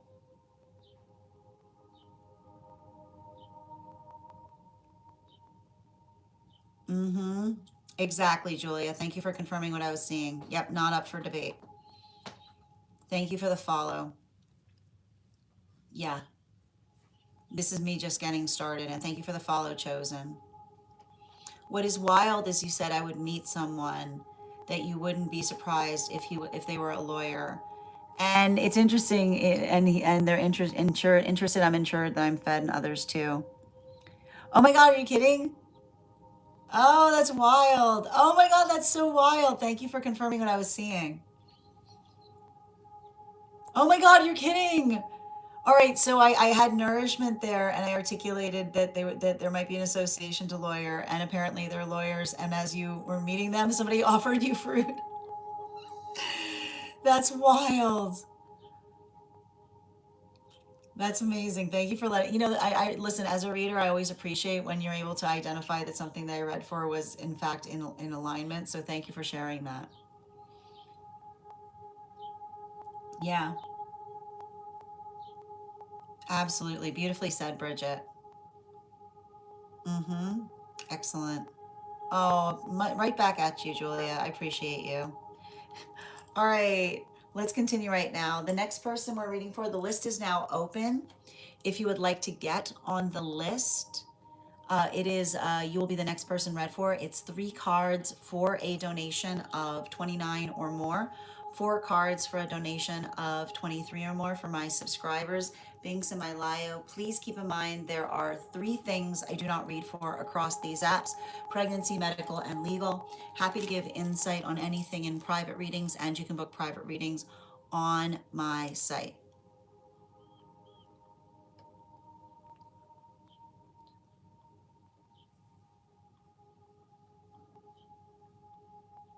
Excellent. That's beautifully stated, Julia. Excellent. All right, let's continue right now. I'm still looking for Lydia. If Lydia's not here, we are going to move into 1 card readings for super fans and for those that are paid members over on the place where we keep the videos. So if you are a super fan or a paid member who would like a card pulled today, just go ahead and put your question in the comments. If you would like to become a super fan or a paid member, you can do so now, and you'll also be eligible for that 1 card.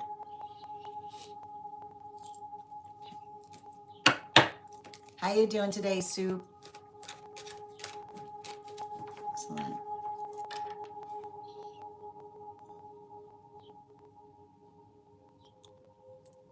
Oh, that's incredible, Julia.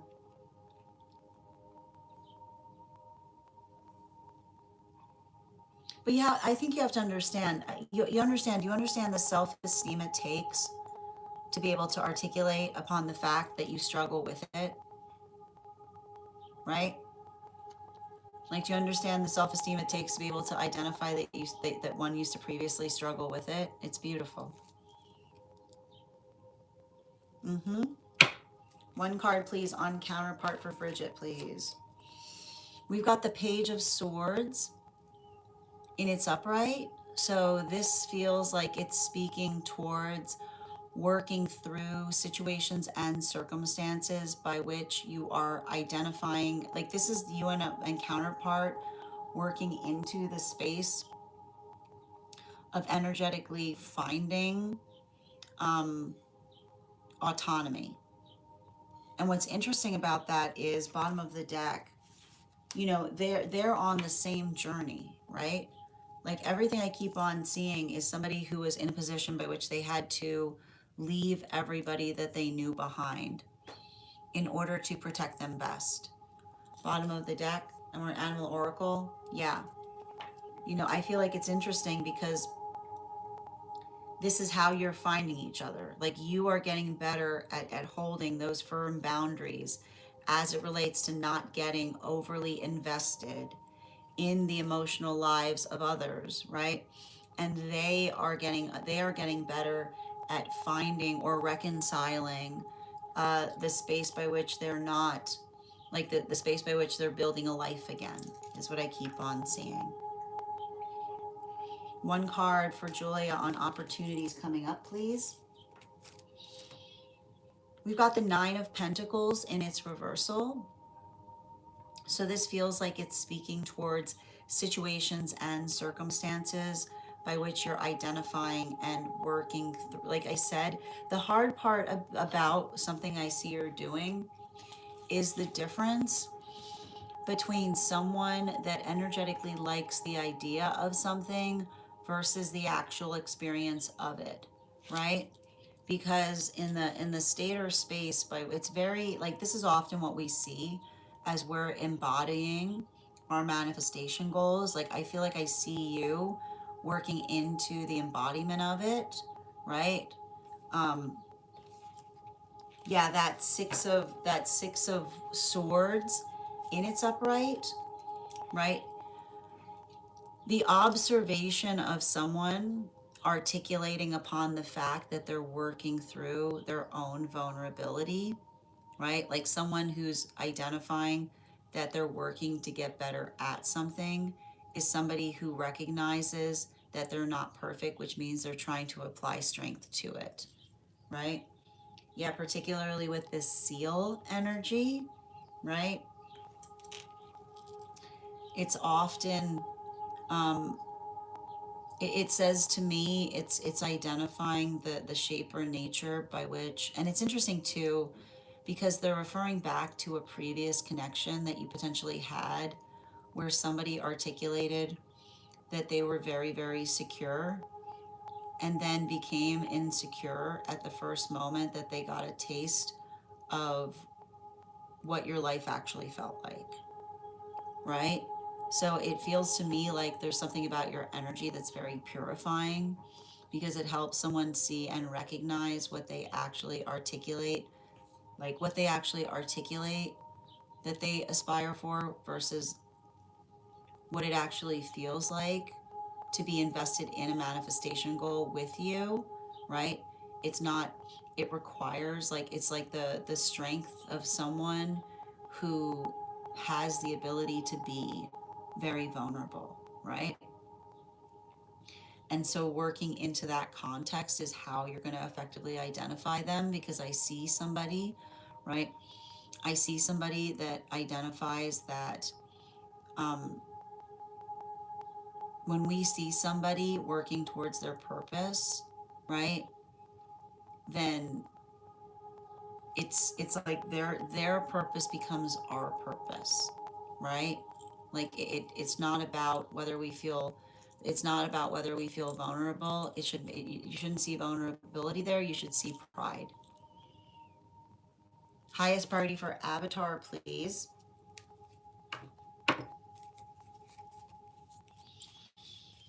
This card's feeling like it's yours. Yeah, this is giving me the Eight of Cups in its upright. I feel like you've been closing like a very large energetic cycle. Yeah, particularly in relationality, like it just keeps on feeling like every time I read for you, I see somebody who's like completely locked themselves out of their life, of your life, via me expecting you to stay present in them demeaning you. You know? Yeah, like there's that bear energy. I feel like it's interesting too because the message from the divine counterpart I'm experiencing is um like your divine counterpart is going to put you on a pedestal and they're going to make sure that everybody holds you on that pedestal the same way that they do, right? It's saying to me, um it's like it's articulating to me somebody who does not say, oh well, you knew I, like your divine counterpart will never say, oh, you know, I didn't mean that. They'll just never say it, right? Like that's what I keep on getting. Not done. Thank you for sharing the live. Always appreciate when you guys share the live. How you doing today, Phoenix? Excellent. Johnny, I need you to make sure that you're forming full sentences in the comments. Mm-hmm. Absolutely. I got you, Minnie. One card feeling after that trip. I feel like you gave them a lot to think about. You know, I feel like you gave them an alternate perspective on something, a possibility that they hadn't considered before. Bottom of the deck. Yeah, particularly with this Five of Swords, bottom of the deck. I don't know. Did you kind of bring them? Did you kind of help them? Did you kind of help them see that something about the way that they're approaching things? Like I keep on hearing the word attitude, right? Yeah, like the dog energy. You know, I feel like I'm identifying that there's something there in relationality to in relationality to did you like give them example of something by which like you worked like you worked through something instead of reacting to it is what I keep on getting. So I feel like there's something about someone walking away from a situation feeling more peaceful than they did before, or something that you effectively gave them that helped them change their perspective on something. Yeah.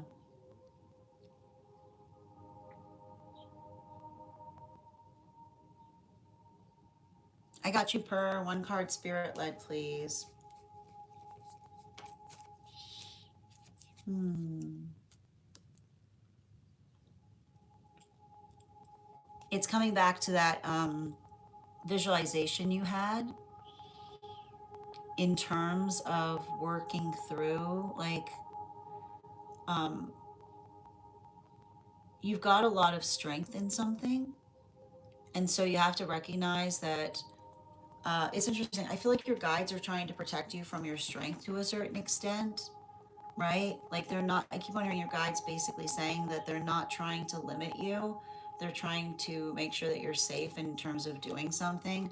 Yeah, the seal, like, help me help you, right? And so, even like I like to point out, there's something really interesting about the fact that a lot of your dreams, when I see that when you try to rush out, you end up exactly where you expected. But the minute that you said, I'm invested in staying here, where do you find yourself? Outside the perimeter. Okay. right? Like you're like there's something important about that there. Britt, these are one card readings for those who are paid subscribers. So if you'd like to become a paid member, I'm happy to draw a card for you. Thanks. Yeah, as one card, please, on what to expect next around love. Hmm. I feel like I see something here in relationality to.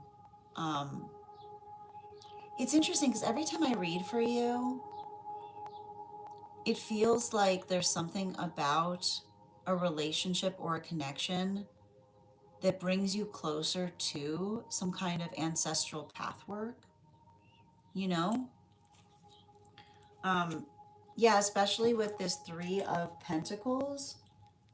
Like, it feels to me like there's going to be some kind of alignment point in terms of you and another person um, having a unified, different perspective on something.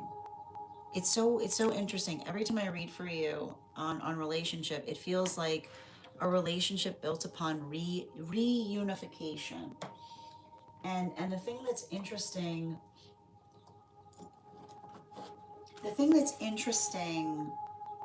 with reunification is working into it's working into the observation. Like I'm not sure if there's something about um, a faith practice that's connected to you that you've got some kind of different perspective on. But I just keep on seeing that there's something very important there.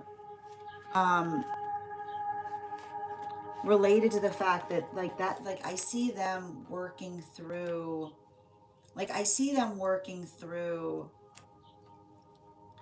the same experience, if that makes sense. You know, like there's a lot of, I keep on getting, there's like a lot of attentiveness there in relationality to not only working through something, but doing something in a way like reconnecting. There it is. Reconnecting with a past, like reconnecting with a past culture in a new way is what I'm getting. I have to write that down.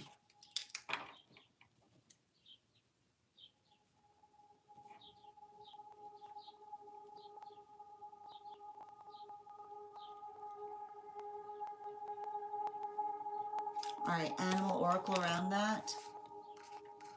Yeah, the stag energy, right? I see that this is someone that's going to love the way that you see things. Absolutely. Thank you, guys.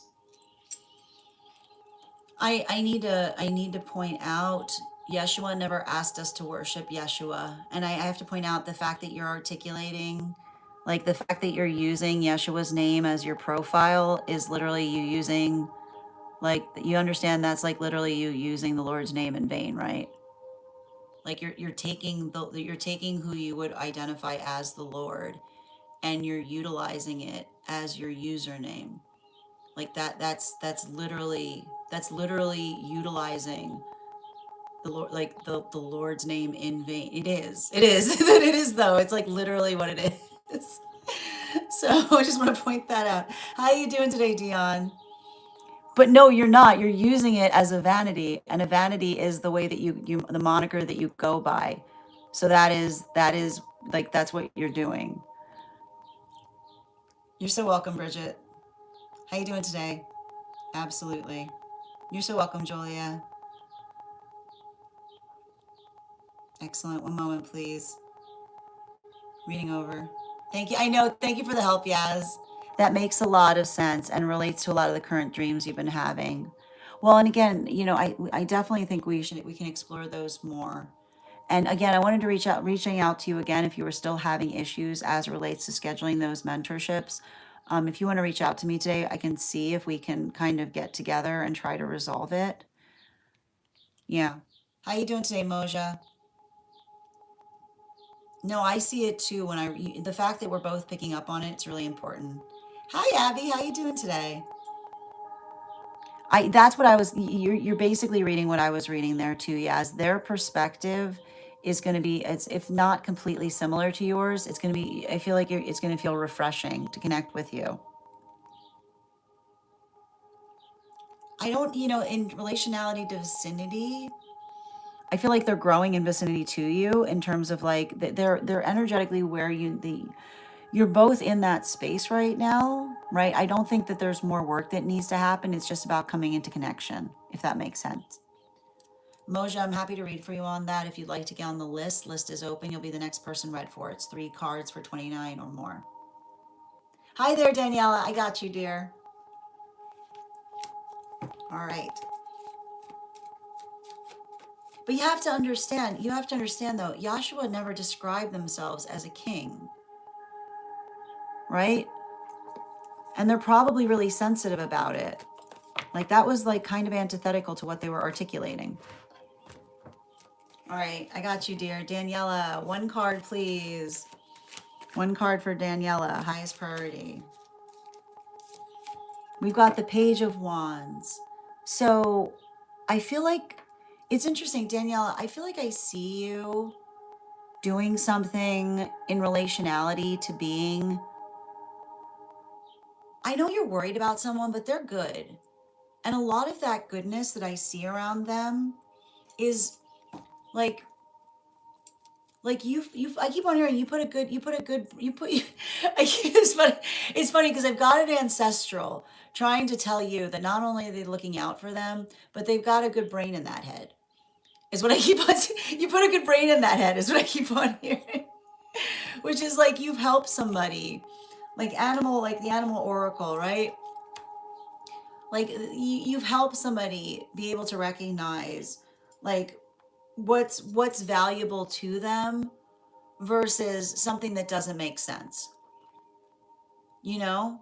And I think that that's really important because like it says to me, like it feels to me like I feel like I also see you kind of like saying to someone, like, it's giving me like a lot of energy of you taking care of someone who's like trying to like I like to, it feels like young energy, and the thing with young energy is like young energy often feels like they know everything. So you having to say to someone like, I remember when I thought that I want you to understand that is literally the context of immaturity. It's when one says like, I am completely sure, being like, that is immature. That's immature. Because nobody mature is ever completely sure about things, right? Like, that's how love works, right? We work for the insurement of things, right? So that others don't have to. You know? Thank you, Daniela. But, but, but Yahshua did not create the world. Where are you getting that? Yahshua never claimed to have created the world. Yeah, absolutely. Kelly, a reading is 3 cards for a donation of 29 or more. Absolutely. You're so welcome, Yaz. Excellent. No problem, dear. Oh, I'm doing well. Oh, that's beautiful. I'm so glad that you found yourself back here. Well, we're here every day. I got you, Ivana. 1 card angelic guidance, please. 1 card angelic guidance. Highest priority. Oh, you got 2 cards here. Yeah, got the star card and its reversal. This is interesting. I mean, this is speaking to me. I feel like you've got a really strong guide around you. Um, that's being very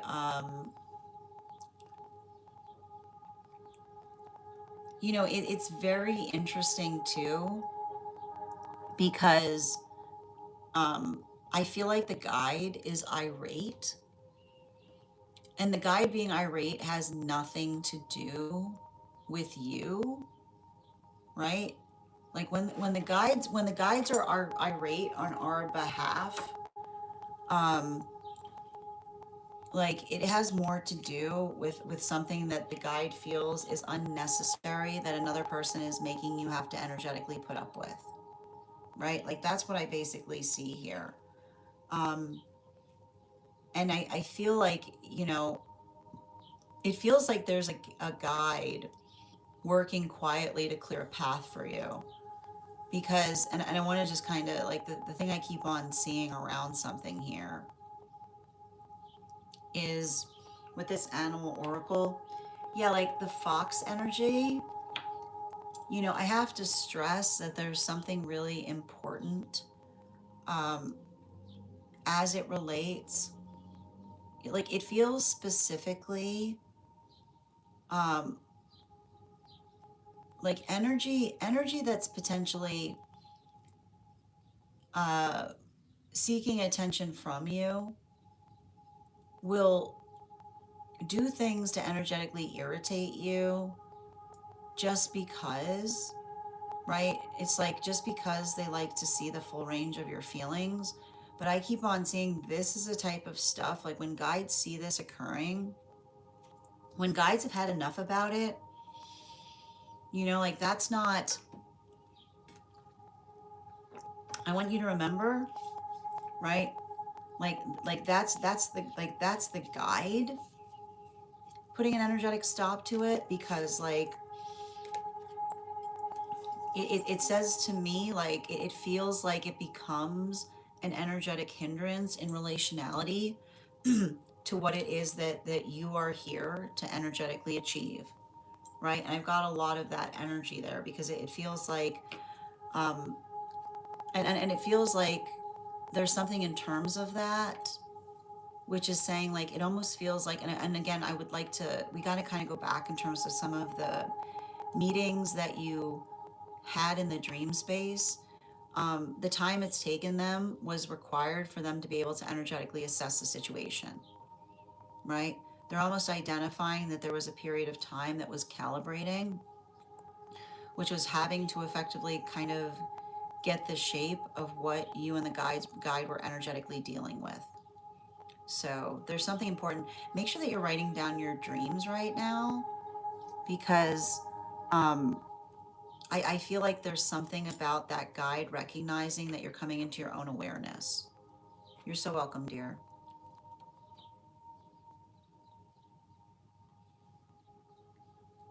You have to understand. I mean, again, I'm not sure. I need to point this out. Yahshua,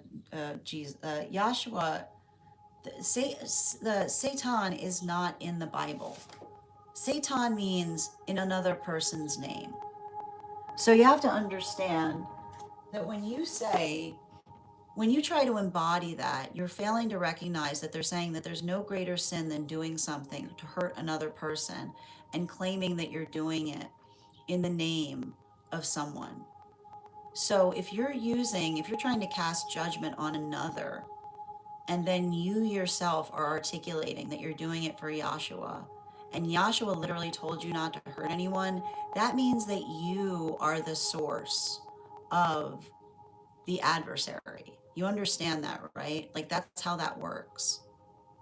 How you doing today, Nessa? Absolutely.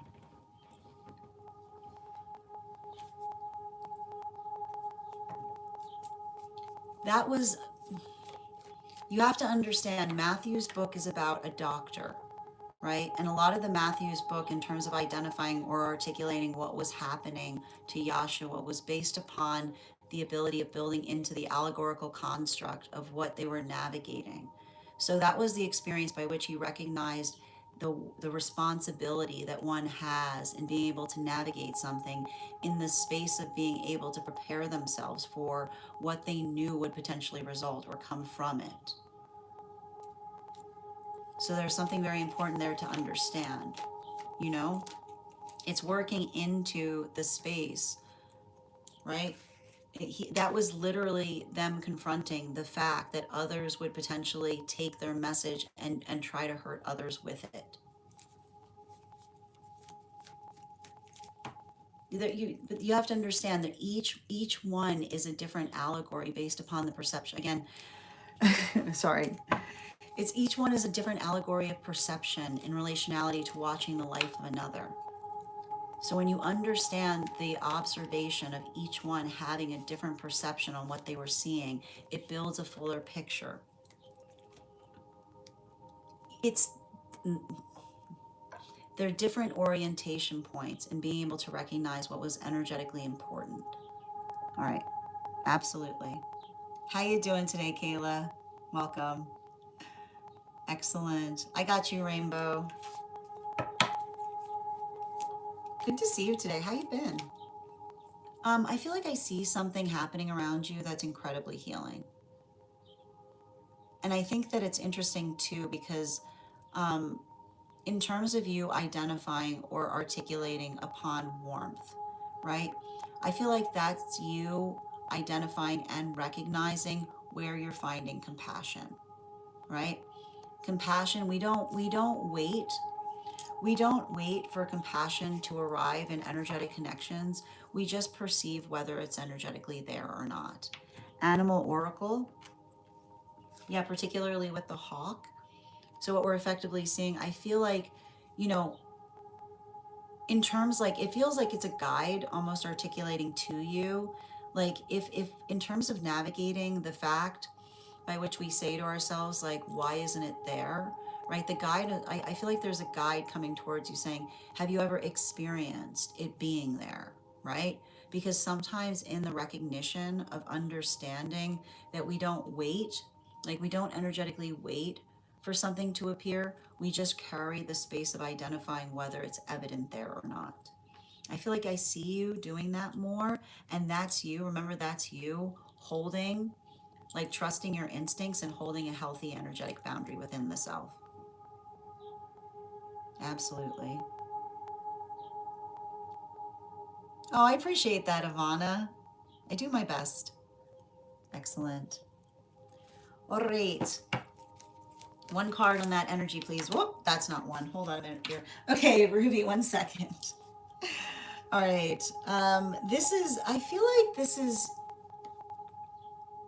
I feel like this is you kind of working through something.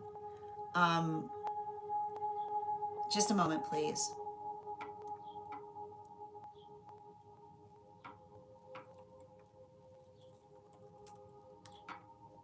One moment.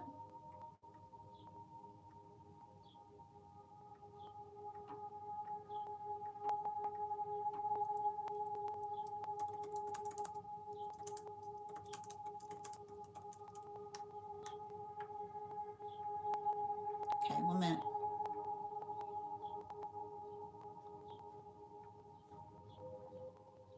Okay. Let's see.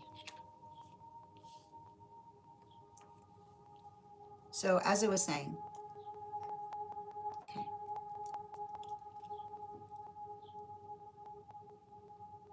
Mm-hmm.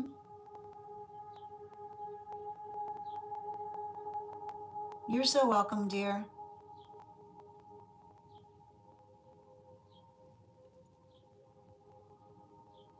You're so welcome, Ivana.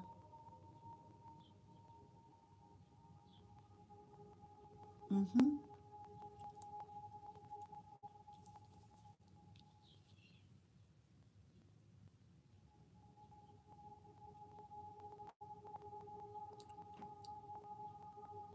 I'm just trying to find my spot again.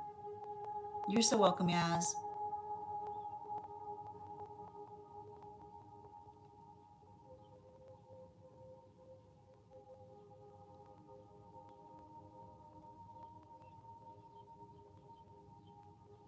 Mm-hmm.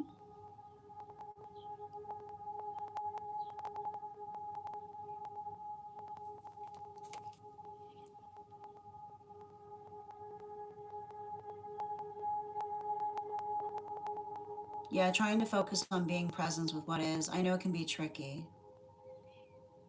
Mm-hmm. And thank you so much, Shar, for the follow. Absolutely.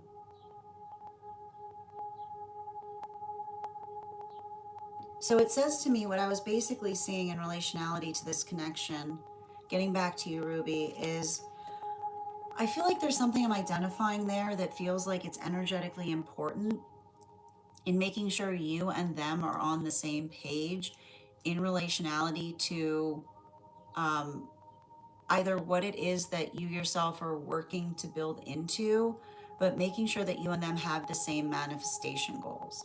Animal Oracle, yeah, especially with this sow energy. Um, the sow energy is being able to identify and recognize. Um, hold on a minute.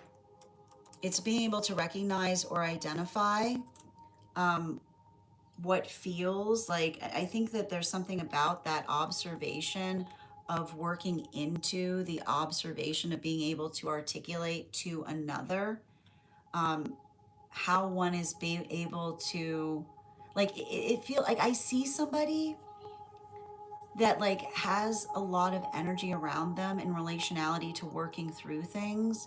So especially if you've got a lot of past connection with this person, making sure that you're on the same page in terms of both what you're trying to do at this time or what you mean to each other, right?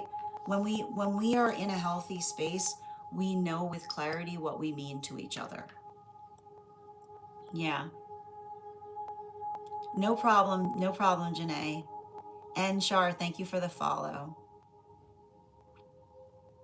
Okay, perfect.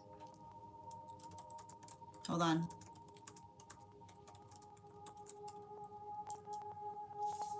Excellent. Mm-hmm. I got you, dear. 1 minute. One card for Melissa, please. One card for Melissa. We've got the Three of Cups. So this is speaking to me in relationality. So what I'm seeing in terms of this is I feel like I see some kind of circumstance or situation by which you're working to, like, I see somebody here that um, is very focused upon uh, building those type of energetic connections or working through something in a way that feels like there's something about um, a better identification point in terms of being able to effectively connect more. And I think it's interesting too because um, something I'm seeing here feels like a mutual hobby or some kind of mutual sense of purpose that's driving you both forward. Bottom of the deck, particularly with the Knight of Wands. Um, the Knight of Wands is often moving into the space of being able to energetically communicate upon things. So I feel like it's some, I feel like it's make sure that there's not an intermediary happening between you and them is what I keep on seeing, right? Like some observation in terms of what you're energetically working through that's allowing something to be done more effectively. Animal Oracle, yeah, especially with this adder energy. Um, I feel like it's really interesting too because I'm just seeing here, um, like whatever it is that's happening between you and another person, make sure that you're hearing it from one another directly, is what I was getting, you know? Because I don't know why, it feels like there was some kind of energy or intervention point between you and them that may have created this space of some kind of tension, but I see you and them kind of working to effectively heal it. Absolutely. You have a great day, Bridget. One card on ancestor message for Lisa, please.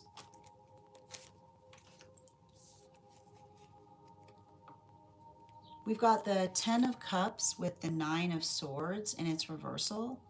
So I feel like I'm seeing something here, Lisa, about working through um, what feels energetically supportive, but the energetic support that we're able to effectively navigate in terms of being able to identify and recognize, um, like, it says to me, like, don't let yourself get too twisted up if another person is being, like, the word I keep on getting is overly dramatic or um, purposely unempathic. Animal Oracle, yeah, the hind energy. You know, the thing about it is, and I think that you probably recognize this, um, there's something to be said about callous energy. And what does one typically find when it comes to callousness? Um, like callous energy, callous energy does things just for effect. So if you're navigating some kind of energetic callousness, don't like, it's saying to me, like, observe, don't absorb. Like, don't let it affect you. Um, Allow it to direct you, right? Like, allow it to effectively focus your own, allow it to help focus, build your focus even more, is what I keep on seeing.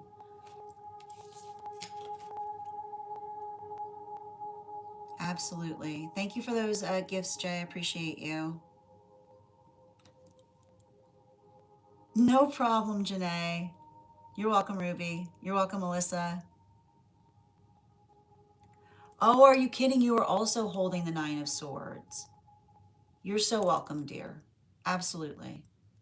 All right, final call right now for anyone who is a paid member or a super fan who has not had a card pulled today.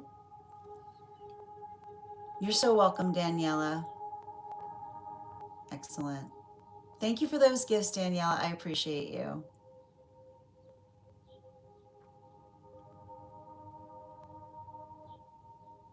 I don't think that that's true at all, Orion. There's definitely good in this world.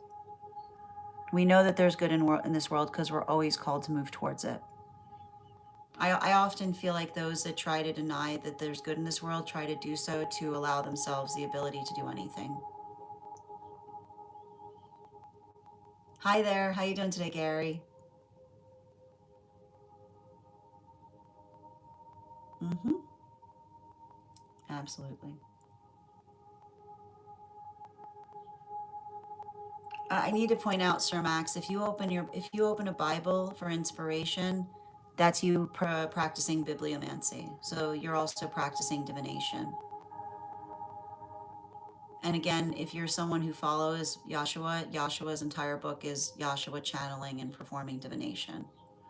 So I feel like you're being very subjective as to what you consider appropriate divination practices. Absolutely. Janae, I didn't see it. I'll double check again. Absolutely. I got you, dear. Highest priority for Nikki, please. You got two cards coming to you, Nikki. We've got the Nine of Swords in its reversal in combination with the Two of Wands in its upright. So I feel like I'm seeing some kind of circumstances or situations that are identifying or working through healthy communication. And what I'm identifying, particularly when it comes to um, healthy communication, is working into the context of helping another person. Like, I feel like I see someone around you going through a lot of shadow work. And often when we're going through a lot of shadow work, it's like moving into the space by which one feels the sense of like having to navigate like the worst possible outcome of things. But the thing about it is, in the space by which we're working through um, the worst possible outcomes, right? Like that observation of effectively building directively is also how we build protectively, right? So not allowing the worst possible outcome to be something that we project outwards, but so much something that we're able to focus upon or build upon inwards, is what I keep on seeing. So helping another person identify when it feels like they're too much in their shadow, if that makes sense, right? And when we're too much in our shadow, animal oracle, right? It's not creating the space by which our not creating the space by which our worst conclusions predicate our outcomes, right? It's allowing ourselves to work. It's allowing ourselves to work with a sense of proportionality, but I keep on getting not just, right, not just proportionality, but almost building into some kind of easement point in terms of understanding, right? Like, and I want to kind of describe this too. Like, we can't navigate another person doing the worst possible thing, but we can always be our best version of self through anything, is what I keep on getting. Yeah, that's where that, again, I drew it twice, that blank manifestation. Because here's the thing about it, right? Like, you have to understand, like, I'm getting like a lengthier message here. Um, Often those that want to have a bad opinion of us will create a self-fulfilling prophecy by which they'll be like indescribably mean, to have that, to then generate the effect that we anticipate, and then they can be self-satisfied in the fact that they saw what they expected. So remember, if another person is working through something like that and they're staying true to themselves, they are effectively exceeding or surpassing, right? Not only others' expectations of them, but they're laying, right? They're setting a new standard in the process. Absolutely. Mm-hmm. You're so welcome, dear.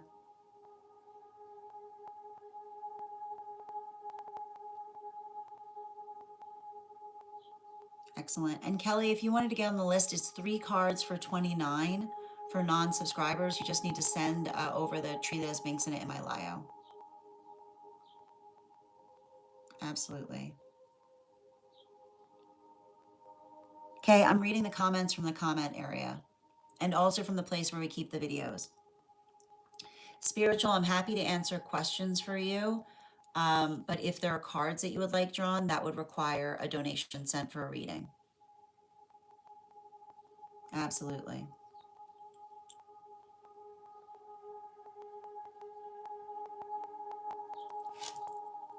Okay. And Janae, can you repost your question? Because I think that it got filtered.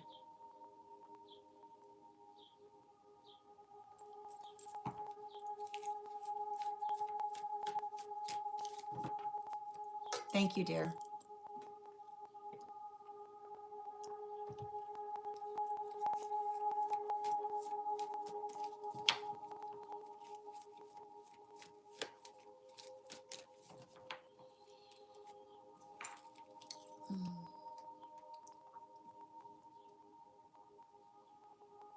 Yeah, I still haven't seen it. So what I would ask you to do, Janae, is you might want to put periods between the words or reframe it.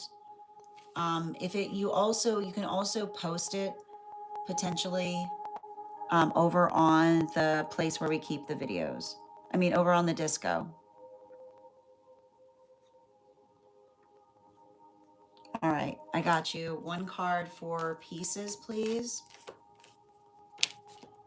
We got 2 cards coming out, which is effectively identifying and recognizing. If you're working through something right now, I want you to effectively arrive to the better thought, right?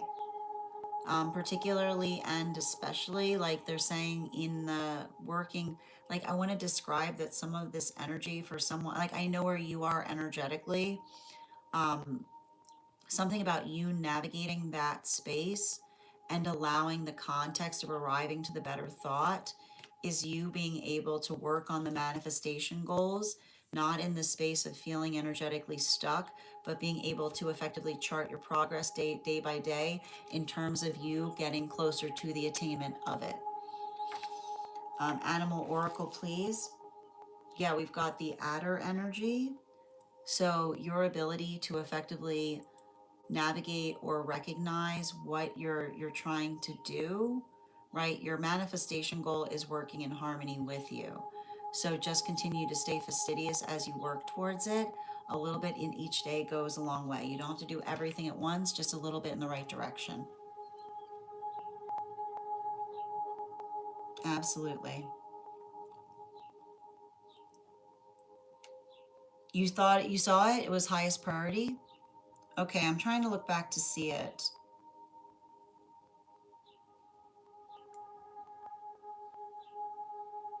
Mm-hmm.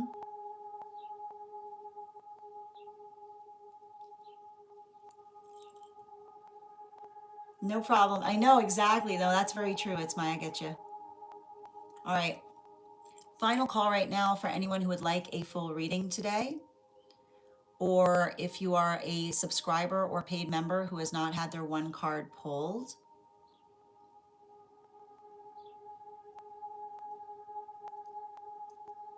I'm happy to do a reading for you based on relationship N4 if you'd like to get on the list. List is open. It's 3 cards for 29 for non-subscribers. I got you. I see it there, Janae. Can I get one card for Janae, please? Highest priority. We've got the King of Swords in its upright, which is working into, I see this is more of that continuation that I was seeing in connection to a guide. Um, it feels very much, you know, it's interesting because the guide is articulating upon something that you've been navigating that feels a bit much.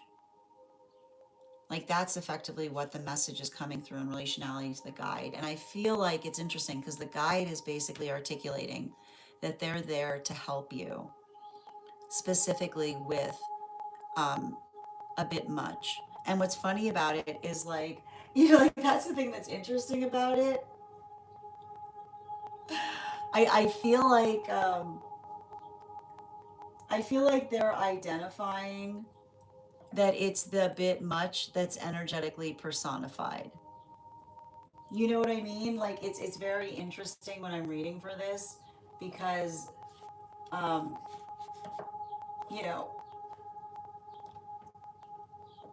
it's I'm like trying to find your book because they're saying to me that like you're like working into the context of navigating, right? When another person is working through like their muchness, like, you know, I like to point this out, like certain guides like to articulate upon the fact that a healthy ego shouldn't hurt anybody along the way, right? And so even in the space by which they're identifying that, they're articulating upon, like, I feel like it was somebody who was projecting a lot of their insecurities on you. But Animal Oracle, yeah, specifically with this ram energy, I just keep on seeing the guide say, like, it's observed, right? It's not going unnoticed that you're navigating something that you don't deserve is what I keep on seeing, right? And I got to tell you, the guides get very protective with us when they see us working through those experiences. So I feel like, and that's what I remember. This is a connection. Remember how I said they don't want you to see them unnerved, right? Like this is a continuation of that guide saying like they're going to introduce themselves to you when they're not as unnerved as they are, but they're saying, remember, you're not the one that struck a chord in them. It's you having to effectively navigate something as well as you have that's got them so unnerviated. Yeah.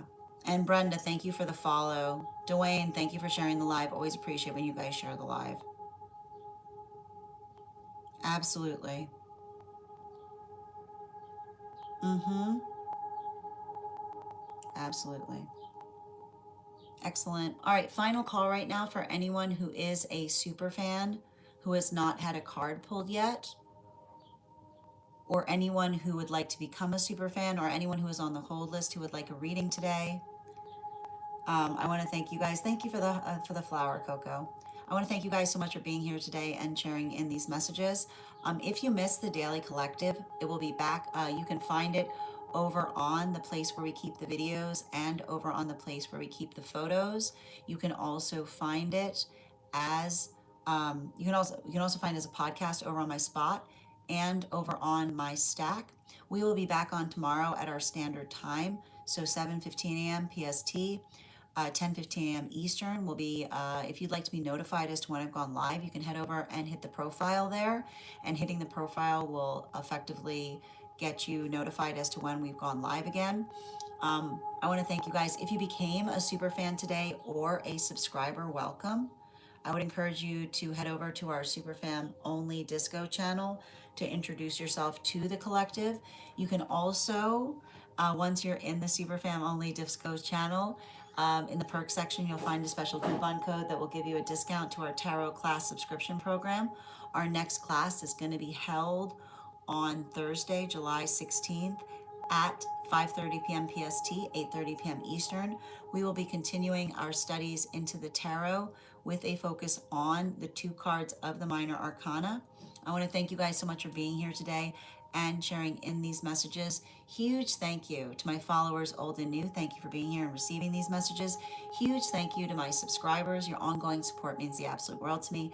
And the biggest thank you to each and every one of you. I hope you guys have an absolutely beautiful day. Please take care of yourselves. Please take care of one another. And we'll do this again tomorrow. Have a great day, everyone.